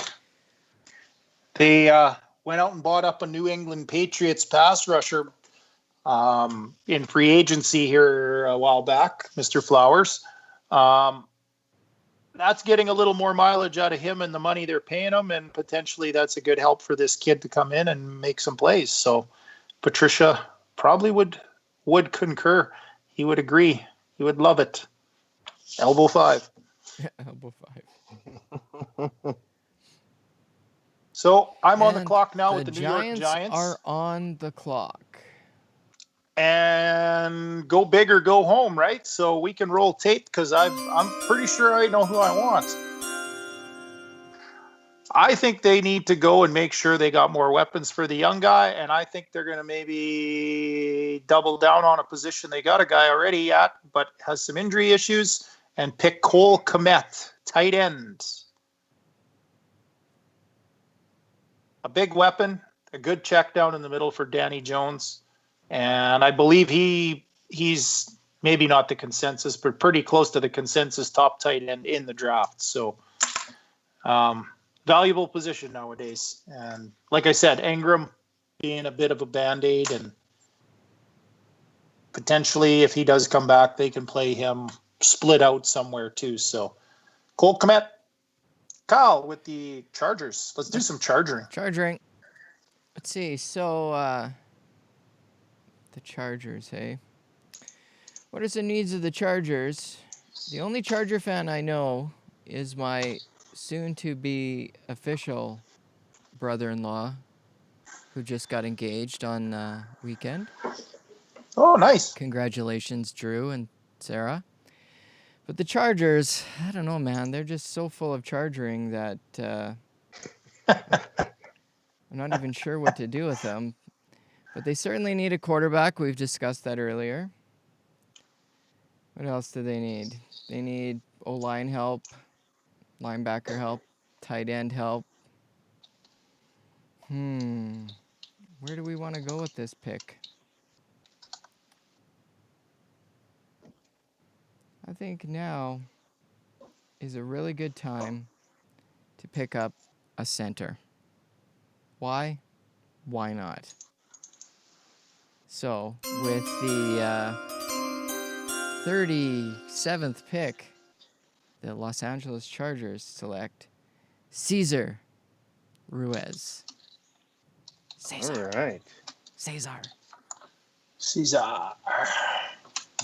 Planet of the Apes was on the other night. Caesar's a personal fave of mine. It's not a pretentious Hollywood actor throwing out Instagram videos during COVID. So, it's all good. Caesar. Caesar from Ryko. I like him. He's a good guy. Yeah, he is. I met him. Good dude. He's a good dude. Good dude. All right, who do we got on the clock? The Carolina Maddie. Panthers.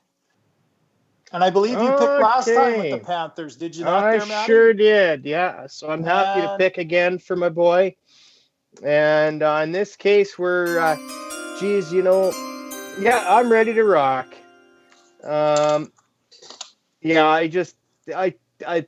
It seemed like the writing is on the wall here. Pick safety Ashton Davis from California. Nice. I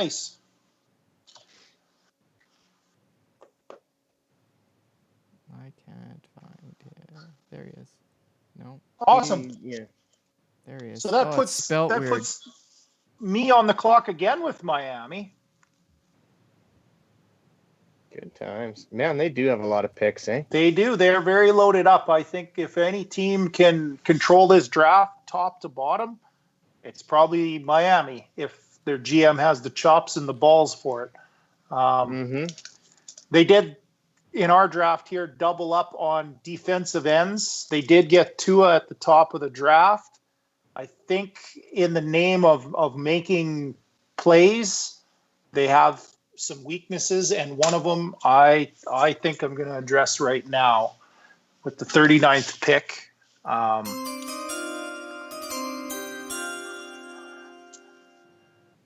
a little shocked he's here, but Jonathan Taylor, running back. Nice.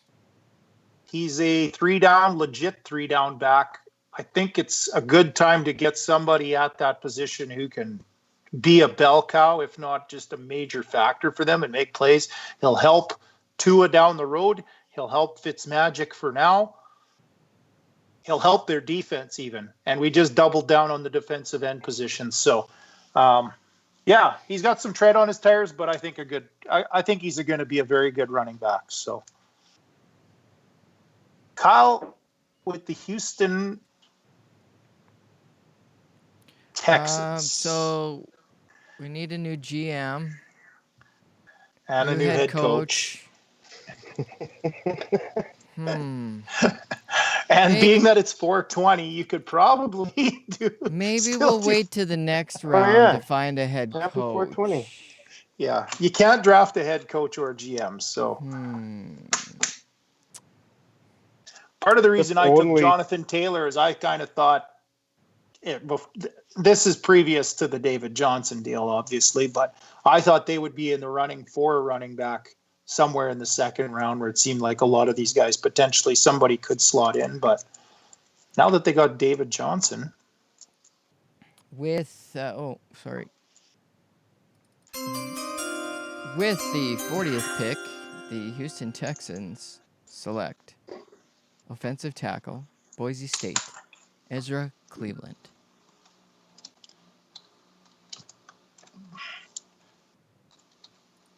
Getting all the funky names out of the way here, man. Caesar, Cleveland show. Cleveland Steamer. Ezra, yeah. All good. Maddie gets to pick for the Cleveland Browns again. Cleveland into Cleveland. Geez. I find this to be a tremendous honor. It's a brownout. Well, every once in a while you come across a pick that you find might just be a clever one, at least somewhat clever. We're going to pick a linebacker out of Oklahoma, Kenneth Murray. Nice pick. Definitely an area of need for them. And a steal off the board. Yeah, I had him rated a little higher, but obviously not entirely in Depends need on with some of the needs, right? picks. Yeah, exactly. So, Well, when the Raiders are going around picking quarterbacks, I mean.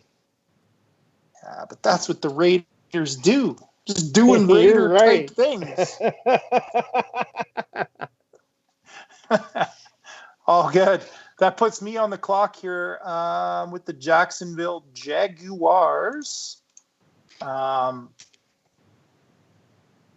not too sure if a running back will be available that they like potentially at this spot or not. I would have thought that if they shop Fournette and get rid of him, running back would have been a good option. But I really think that they need to make sure they take care of the trenches. You can roll that tape. I believe I took a pick for them in the first round. And they took Mekhi Becton. So I'm going to go to the other side of the ball and pick Neville Gallimore, D tackle out of Oklahoma. He's a Canadian kid, Yep. and there's no way you can go wrong with a Canadian kid. So, hey, Canada, welcome to Jacksonville. Fair It's enough? nice and warm. If you're Fair picking enough. him in the second round, then of the NFL draft, does that mean he's not likely to see the CFL at any time soon? I would find it highly unlikely, but to say he's not going to be drafted is probably also likely. If he is, he's like 6th, 7th round, maybe later. They'll just throw a dart and hope. If Well, in 4 years he shows up. Here's the thing, Heath. Remember we were talking about how complicated it is to make all these analytics and stuff and all the things they run through nowadays and how much effort they put into it. Imagine how many more variables you throw into it when you're the CFL and you know you're not the first choice for the top prospect. Right. And so you're balancing what's my chances of ever seeing this player here versus getting the best player. Right. And him being a second round pick, he doesn't have that 5th-year option. So if he sees a second contract by his 5th year and he makes a few million, even if he doesn't end up, playing much more than 6-7 years, is he going to be young enough that he even wants to come here? Is he going to made his money already? Is it even worth it to come here to play for what they're going to potentially pay him? On the long-term projection side, huge amount of variables. Totally agree. It's but again, crazy. like I say, if you're picking him in the second round of the NFL draft, you have him making the team. I would say, Jacksonville, he's making the team. In fact, I think as a second rounder, you're going to give him 2 training camps, and he has to completely shit the bed before you cut him in that 3rd year. If he looks decent, he's probably sticking for 3, I would say, as a second rounder. But that's just me. I'm an optimist.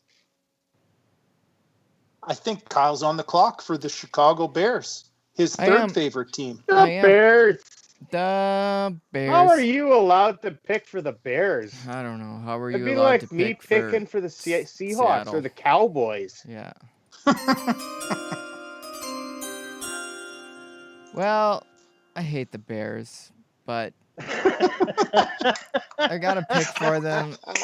I hope their GM says that as he rolls out the main. That'd be awesome. Yeah. They need O-line help. Hate the Bears. So, from USC, Austin Jackson. Austin Action Jackson. From the University of South Dakota. Fair enough. Not so far from here. No. Yeah. University of Southern California. Oh, right. I thought you said USD. No, USC. Oh yes, no, that's California. Sorry, I So misheard. because we have a Denver Bronco pick coming up, you guys get to swap back and forth a little bit here. So that puts Maddie back on the clock here for the Indianapolis Pony Show. Right on, right on, right on. Well, And well, I'm not quite. Indy. This is the first one in the second round that I haven't had quite ready yet.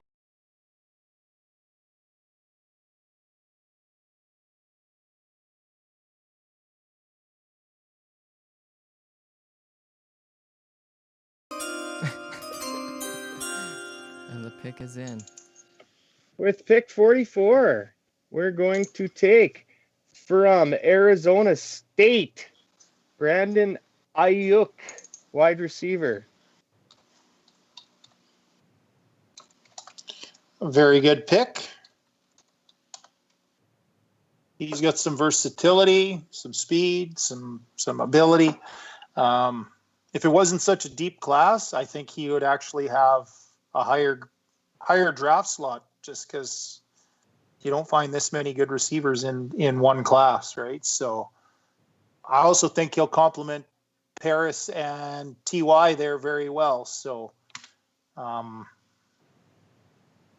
give him some weapons, right? Why not?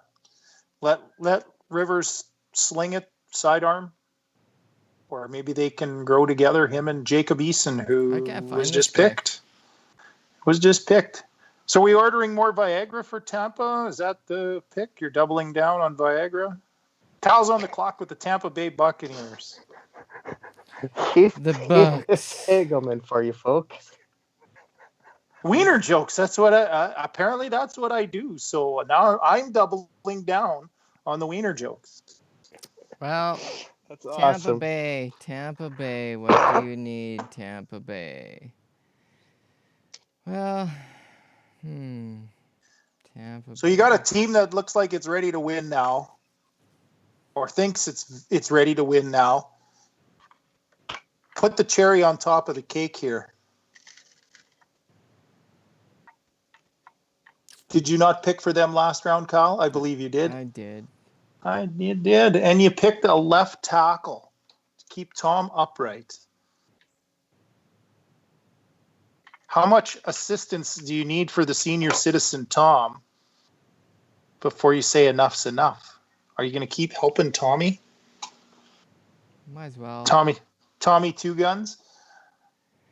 Yeah, what the hell? Let's throw some more linemen at him.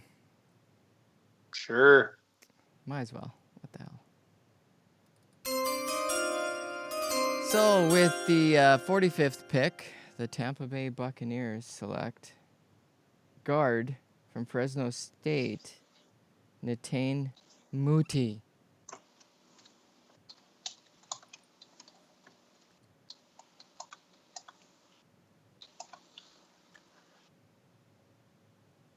I had him a little lower, but if you have a need and he's the best on the board, that makes sense to me.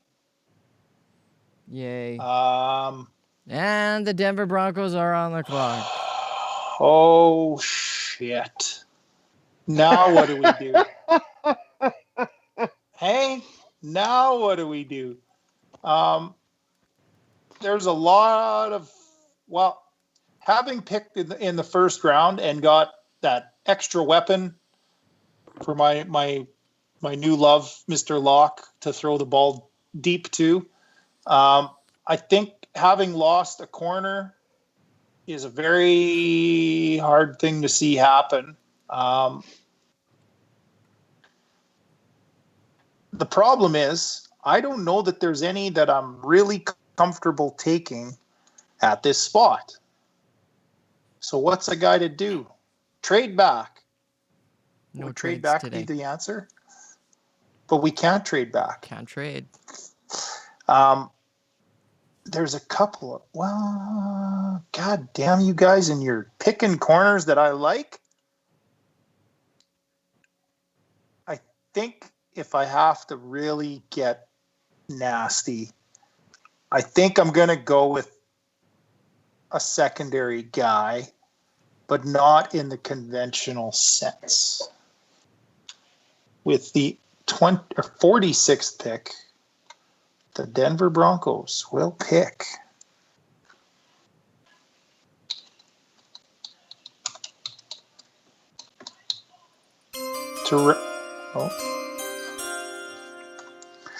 They're going to pick Terrell Burgess, safety, out of Utah. He's a 4-year player there, so I think you got a guy who knows how to play ball, and he's going to be a little older, hopefully a veteran in short order mentally. Can help that rebuilding secondary. So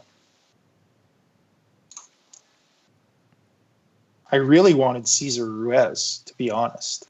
Yeah, well. I thought they lost the center to the frickin' Jets when Connor McGovern signed away, so I got to give Fangio something, the bastard. Anyway, that puts Matty on the clock with the Falcons again. Matty and the Falcons. It's a thing. Falcons. He went D-end in the first round with the Falcons. I did, and I still like to stick around. I mean, I subscribe to the idea of defenses winning championships, and so I'm going with Auburn's cornerback. I'm taking a big risk here, just trying to pronounce this. Noah Igbinoghene. That's pretty good, man. Damn it! I had it halfway through, and I just stumbled. But yeah, Igbinoghene. I think something like that. I'll give it to you. I'm sure everybody will figure it out if he sticks, right? Yeah, exactly. Everybody figured out how to say Solomon Elamimian at some point. There you go. Well, some people. Well, yeah, not Daryl Davis. I can roll that one off. And I'm not good with names. But speaking of names, you're probably looking for one out of me. I'm on the clock right now with the New York Jets. Kyle, if everybody recalls, picked for the Jets in the first round and picked Jerry Jeudy. Judy Buppa Judy. Some whiteout help. And I think as much as that was a fantastic pick, Judy is a technician. I think you need a blow the lid off the defense kind of guy. So I'm going to pick now. And, all right. Well, I'm going to go with Denzel Mims, wide receiver, who can stretch it out big time and double down on the wide receiver. And I position for the Jets, who lost Anderson. But before, when they had Anderson, they did not have enough at the position. They have a good inside receiver. Now they have 2 good outside receivers. Let's play ball. Denzel Mims. That's my pick. Oh, well, it's even double as good of a pick when I can burn the next guy. That's right. Pittsburgh. That's good value right there. Pittsburgh, and he hasn't even got to training camp. So Kyle's on the clock with the Pittsburgh Steelers, the very first pick for the Steelers in the draft, having traded away their first last year for a corner out of Miami. Well, like out of anyway, Minkah Fitzpatrick. Wide receiver, corner. Well, you're going to have Big Ben back, which is going to have Roethlisberger. Yeah. In bathroom stall number 3, you're going to have him back. Yeah, well, we're going to add to the defense because, well, why not? So. You got a defensive coach. That's right. With the 49th pick in the 2020 NFL Draft, the Pittsburgh Steelers select cornerback Jalen Johnson, Utah.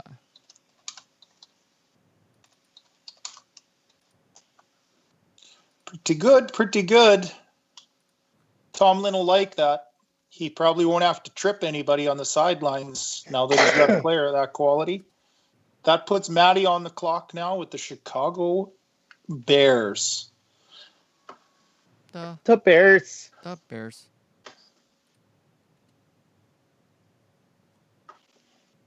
Well, since I already picked that one. Oh, you're pushing me just a little bit, eh?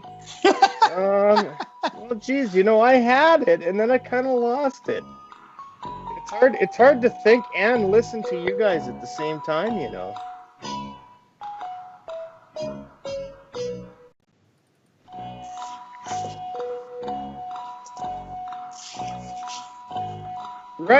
Right. Okay, I got it. Sorry, I lost it there.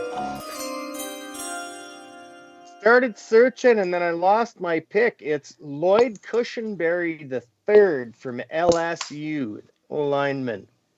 You just wanted to say Cushenberry.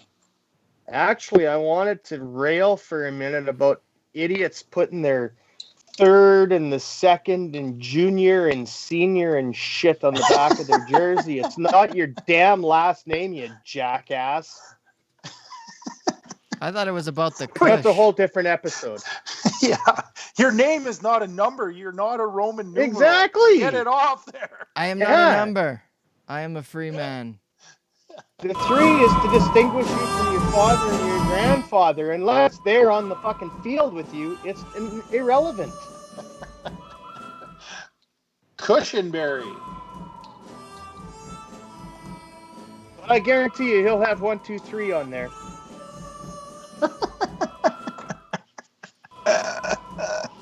Nice. Well,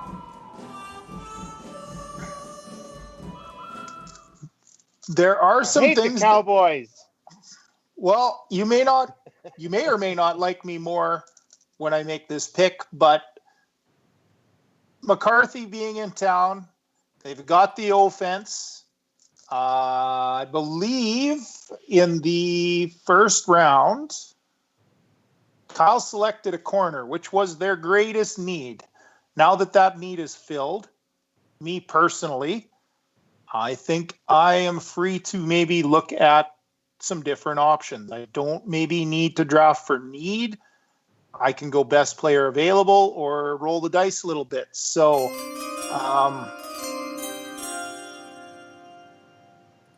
personally, I think Dak is not a Cowboy in a year, and I think you need the next guy in town, and you need to get him ready. I think Jerry's going to go to the podium and pick Jalen Hurts out of Oklahoma, quarterback, who could use some time on the bench, but I think if nothing else, he's a very decent backup quarterback long term, which is valuable in its own right. And it also puts Dak in a bind to start putting pen to paper on a long-term contract, or they can say goodbye. And McCarthy has proven that sitting a year or two, he can groom a guy to be ready to be the next guy. So I think Jalen Hurts. Why not? It's a Cowboy kind of thing to do. Why not, indeed? A little bit off the path. But I have my reasons, which I explained. That puts Kyle on the clock for the LA Rams, who need just about everything. Yeah, the Rams. Except for a D tackle. The Rams, with the 52nd pick of the 2020 NFL Draft, select safety from Minnesota, Antoine Winfield Jr.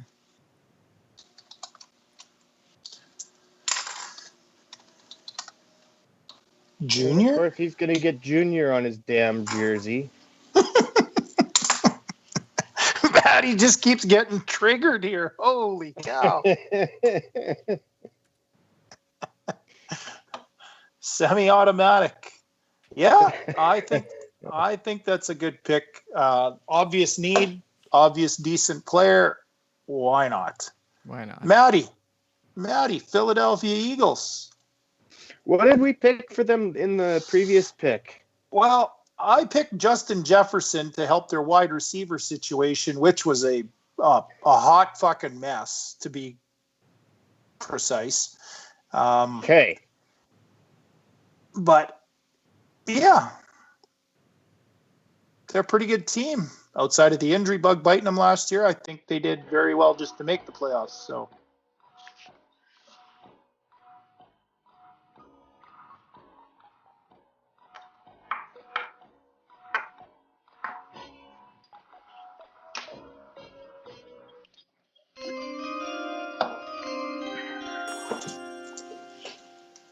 Okay, well, in this case, I'm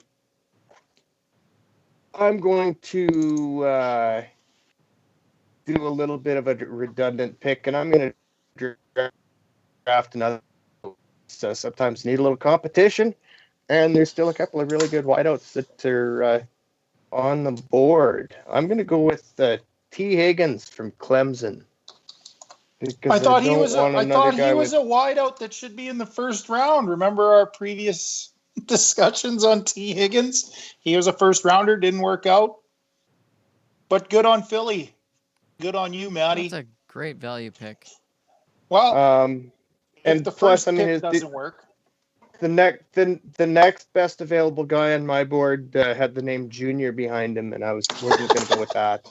He was triggered. Fuck that, he says. No, T. Higgins, if they can get, I mean, Jefferson's a tall, lanky guy. Higgins is a pretty tall, lanky guy. They're going to have some jump ball down the field, framey guys if they can land both those guys and some gears to go with it.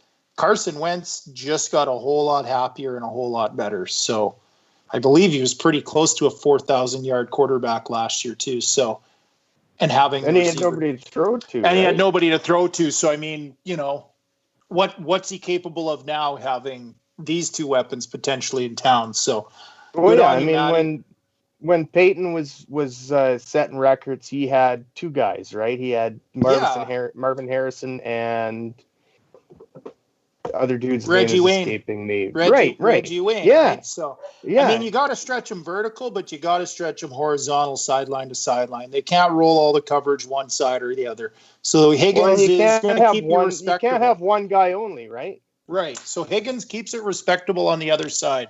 So good on you, Matty. Good try. Okay. I'm up next with the Buffalo Bills. Nobody's going to circle them wagons, but let's circle the wagons because I got a pick. I got a pick.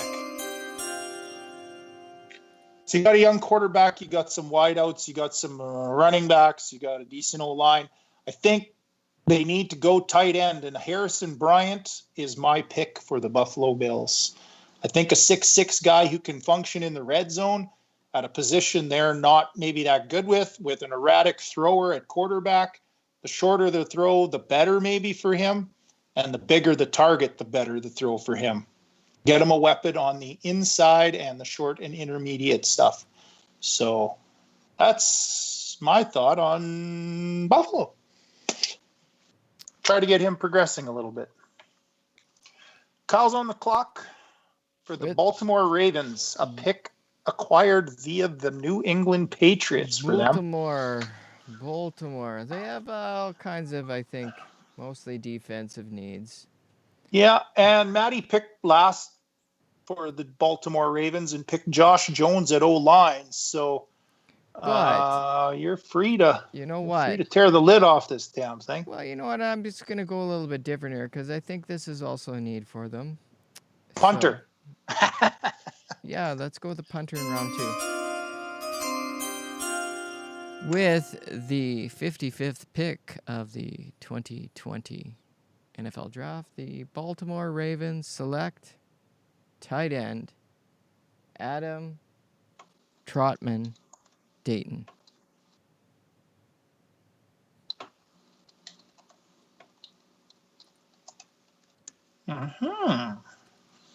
They need to reinforce that position. I got a good starter, good weapon. But yeah. This guy's a good try-hard kid. I like him. You could never have too much try-hard. That's what she said. Miami's on the clock with the Matster. So this is hilarious. They have a lot of picks. So it's like you get to pick for Miami. We get to pick. We all get to pick for Miami. Well, do we want a review of all that they've picked, or you Holy just shit. Maybe. Yeah, I wouldn't mind. well, 'Cause I'm not sure what they're still looking Tua, for. Tua at the top, right?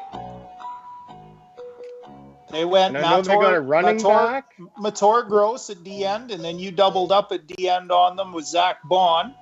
Sorry, Kyle did. And then we got to Miami in the beginning of the second round and picked Jonathan Taylor at running back. So we're 2 DNs, a quarterback, and a running back in for them. Hey, gotcha. So that means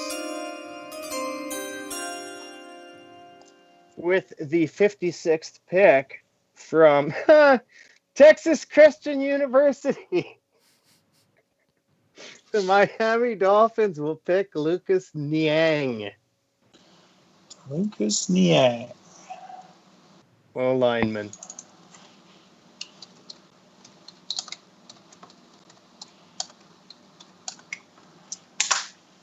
I see.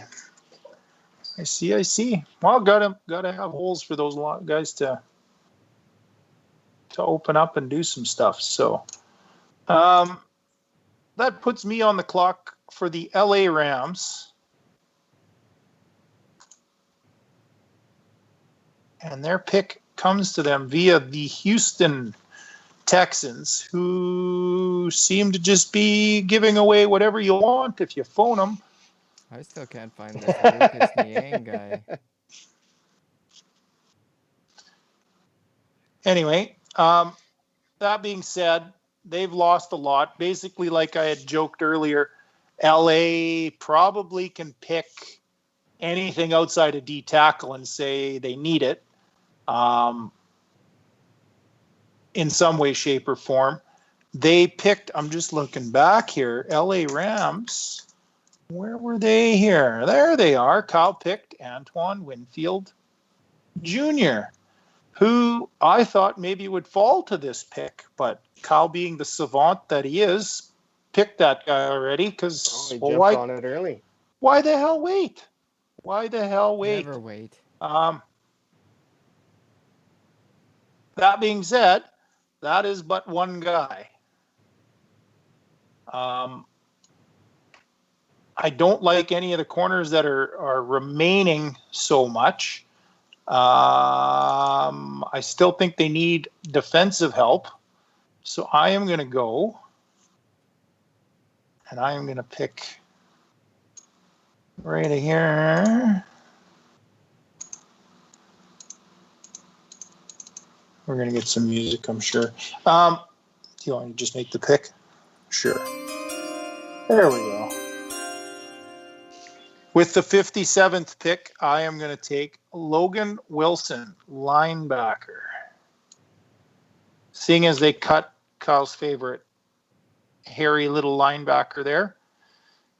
They still owe him money, by the way. Clay.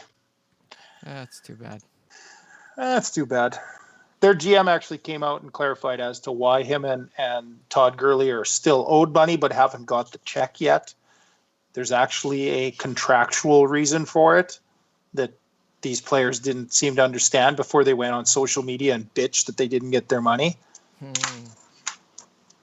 Talk to your agent next time, maybe, boys. I love it when guys get paid, have no but idea. I love it when you get paid, and it sucks when someone owes you money, but at least know when it's supposed to show up, right? At least Amazon tells you how many days you're waiting by the door for your whatever the fuck it is you ordered, right? So anyway, Logan Wilson. Kyle's on the clock for the Minnesota purple-headed yogurt slingers. His fourth favorite team. Do you notice Kyle's picked for every team in Green Bay's division so far in this draft? Yeah. Yeah, that's unfortunate. That tells you how much thought I just put into Minnesota's pick. With the 58th pick, the Minnesota Vikings select in the 2020 NFL Draft. All right. Safety, Southern Illinois, Jeremy Chin.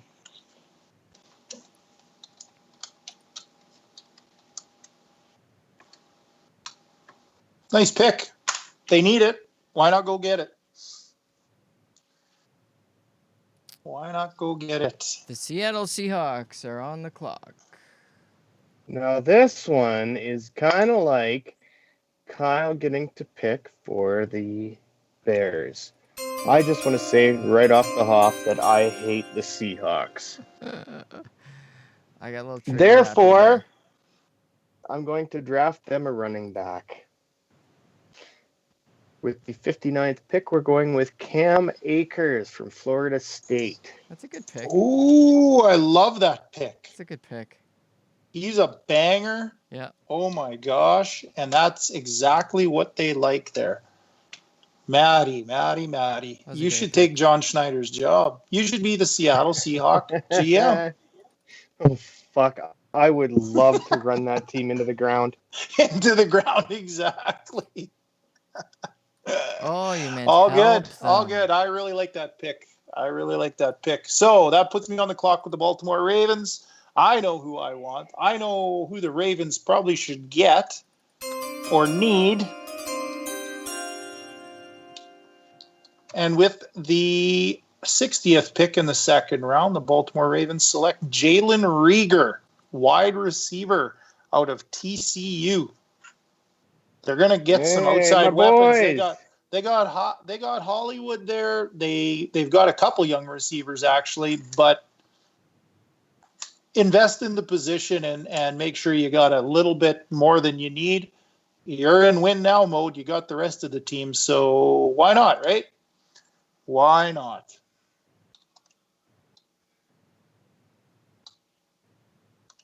Wide receiver. Ooh. So, Maddie, Tennessee. No problem. No problem, he says. He's got this in the bag. I already wrote it down and highlighted it. Yep. Nice.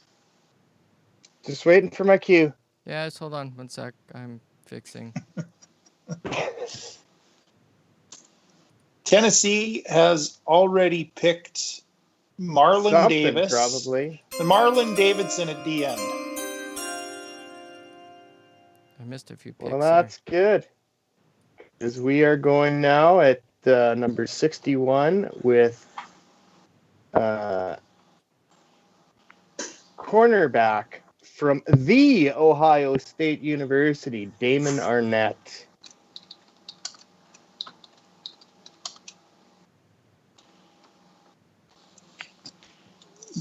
Nice pick. That is a very nice now pick. I can just observe. You are out of the loop. Who was the pick I was typing? Damon Arnett. I wonder if he's Will Arnett's kid. I kid. No, he's not. Cornerback. Now we're on the clock for the Green Bay Packers. Kyle's favorite team. The Green Bay Packers, which everybody stole the players I wanted. Well, and in the first round, all the good receivers. You identified a need at the linebacker position and addressed it with a playmaker by the name of Patrick Queen. So I think you're in a position now where maybe your biggest need was looked after. You're free to draft the best player available. Yeah, that guy's taken.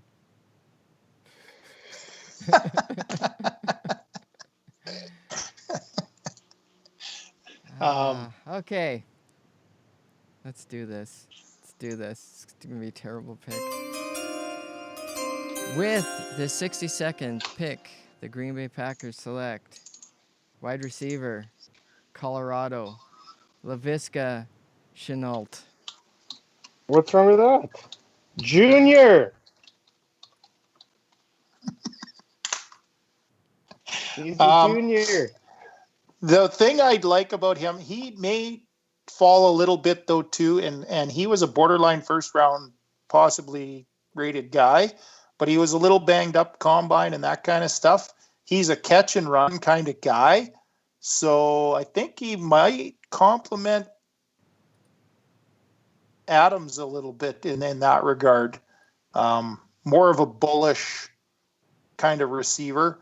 I think he could probably move inside and take some snaps there, which since Cobb departed wouldn't be a bad idea. So not a bad pick. And they definitely have a need, don't they, Kyle? They certainly have a need. So that puts me on the clock with the Kansas City Chiefs, who somehow acquired this pick via the San Francisco 49ers. I should have looked this up. I don't know how this frickin' happens. Yeah. How did two teams pick that? Yeah. Anyway. Is that still residuals from sending Alex Smith over there? Maybe. That'd be a long We'll send time. send you a second round pick for like 8 years. Exactly. No.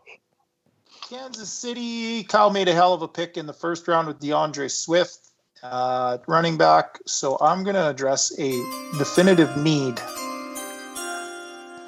And I'm going to go get Reggie Robinson, the second cornerback out of Tulsa. And I wanted to just pick a guy with a number on his name to see if Maddie will spaz on me. Good job.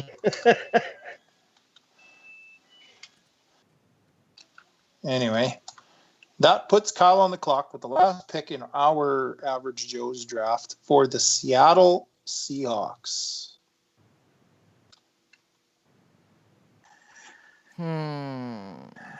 Seattle.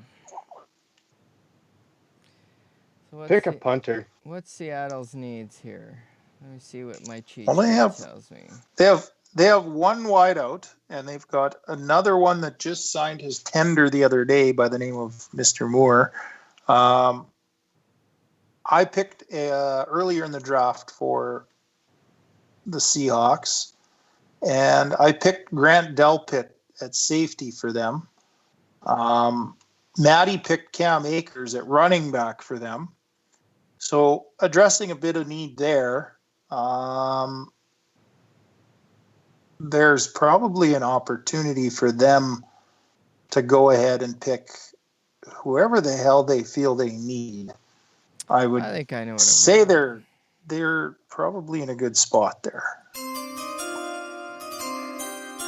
With the 64th pick of the 2020 NFL Draft, the Seattle Seahawks select wide receiver, USC, Michael Pittman Jr.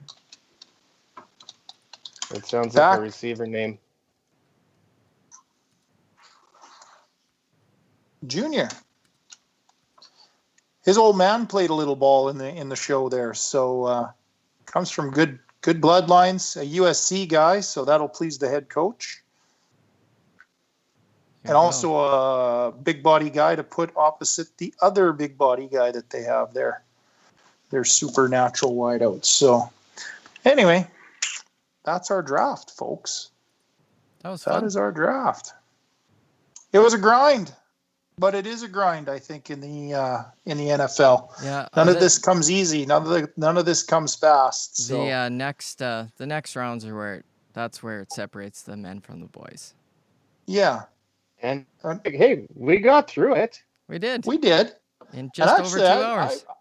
I'm very interested to see our list when the draft actually happens. That's what we'll do next week. We'll compare ours outside of a few trades who we may be overvalued, undervalued, but there's going to be a few guys I think that are going to get picked for the team in the slot that we've got them in too. So, I mean, we're not going to hit a home run on everyone. Not every team does, but there'll be some bunts and singles and doubles in there too, right? So, yeah, it could be interesting. Yeah, for sure. So, I mean, like the football nerd that I am, I'll be watching the draft closely when it happens.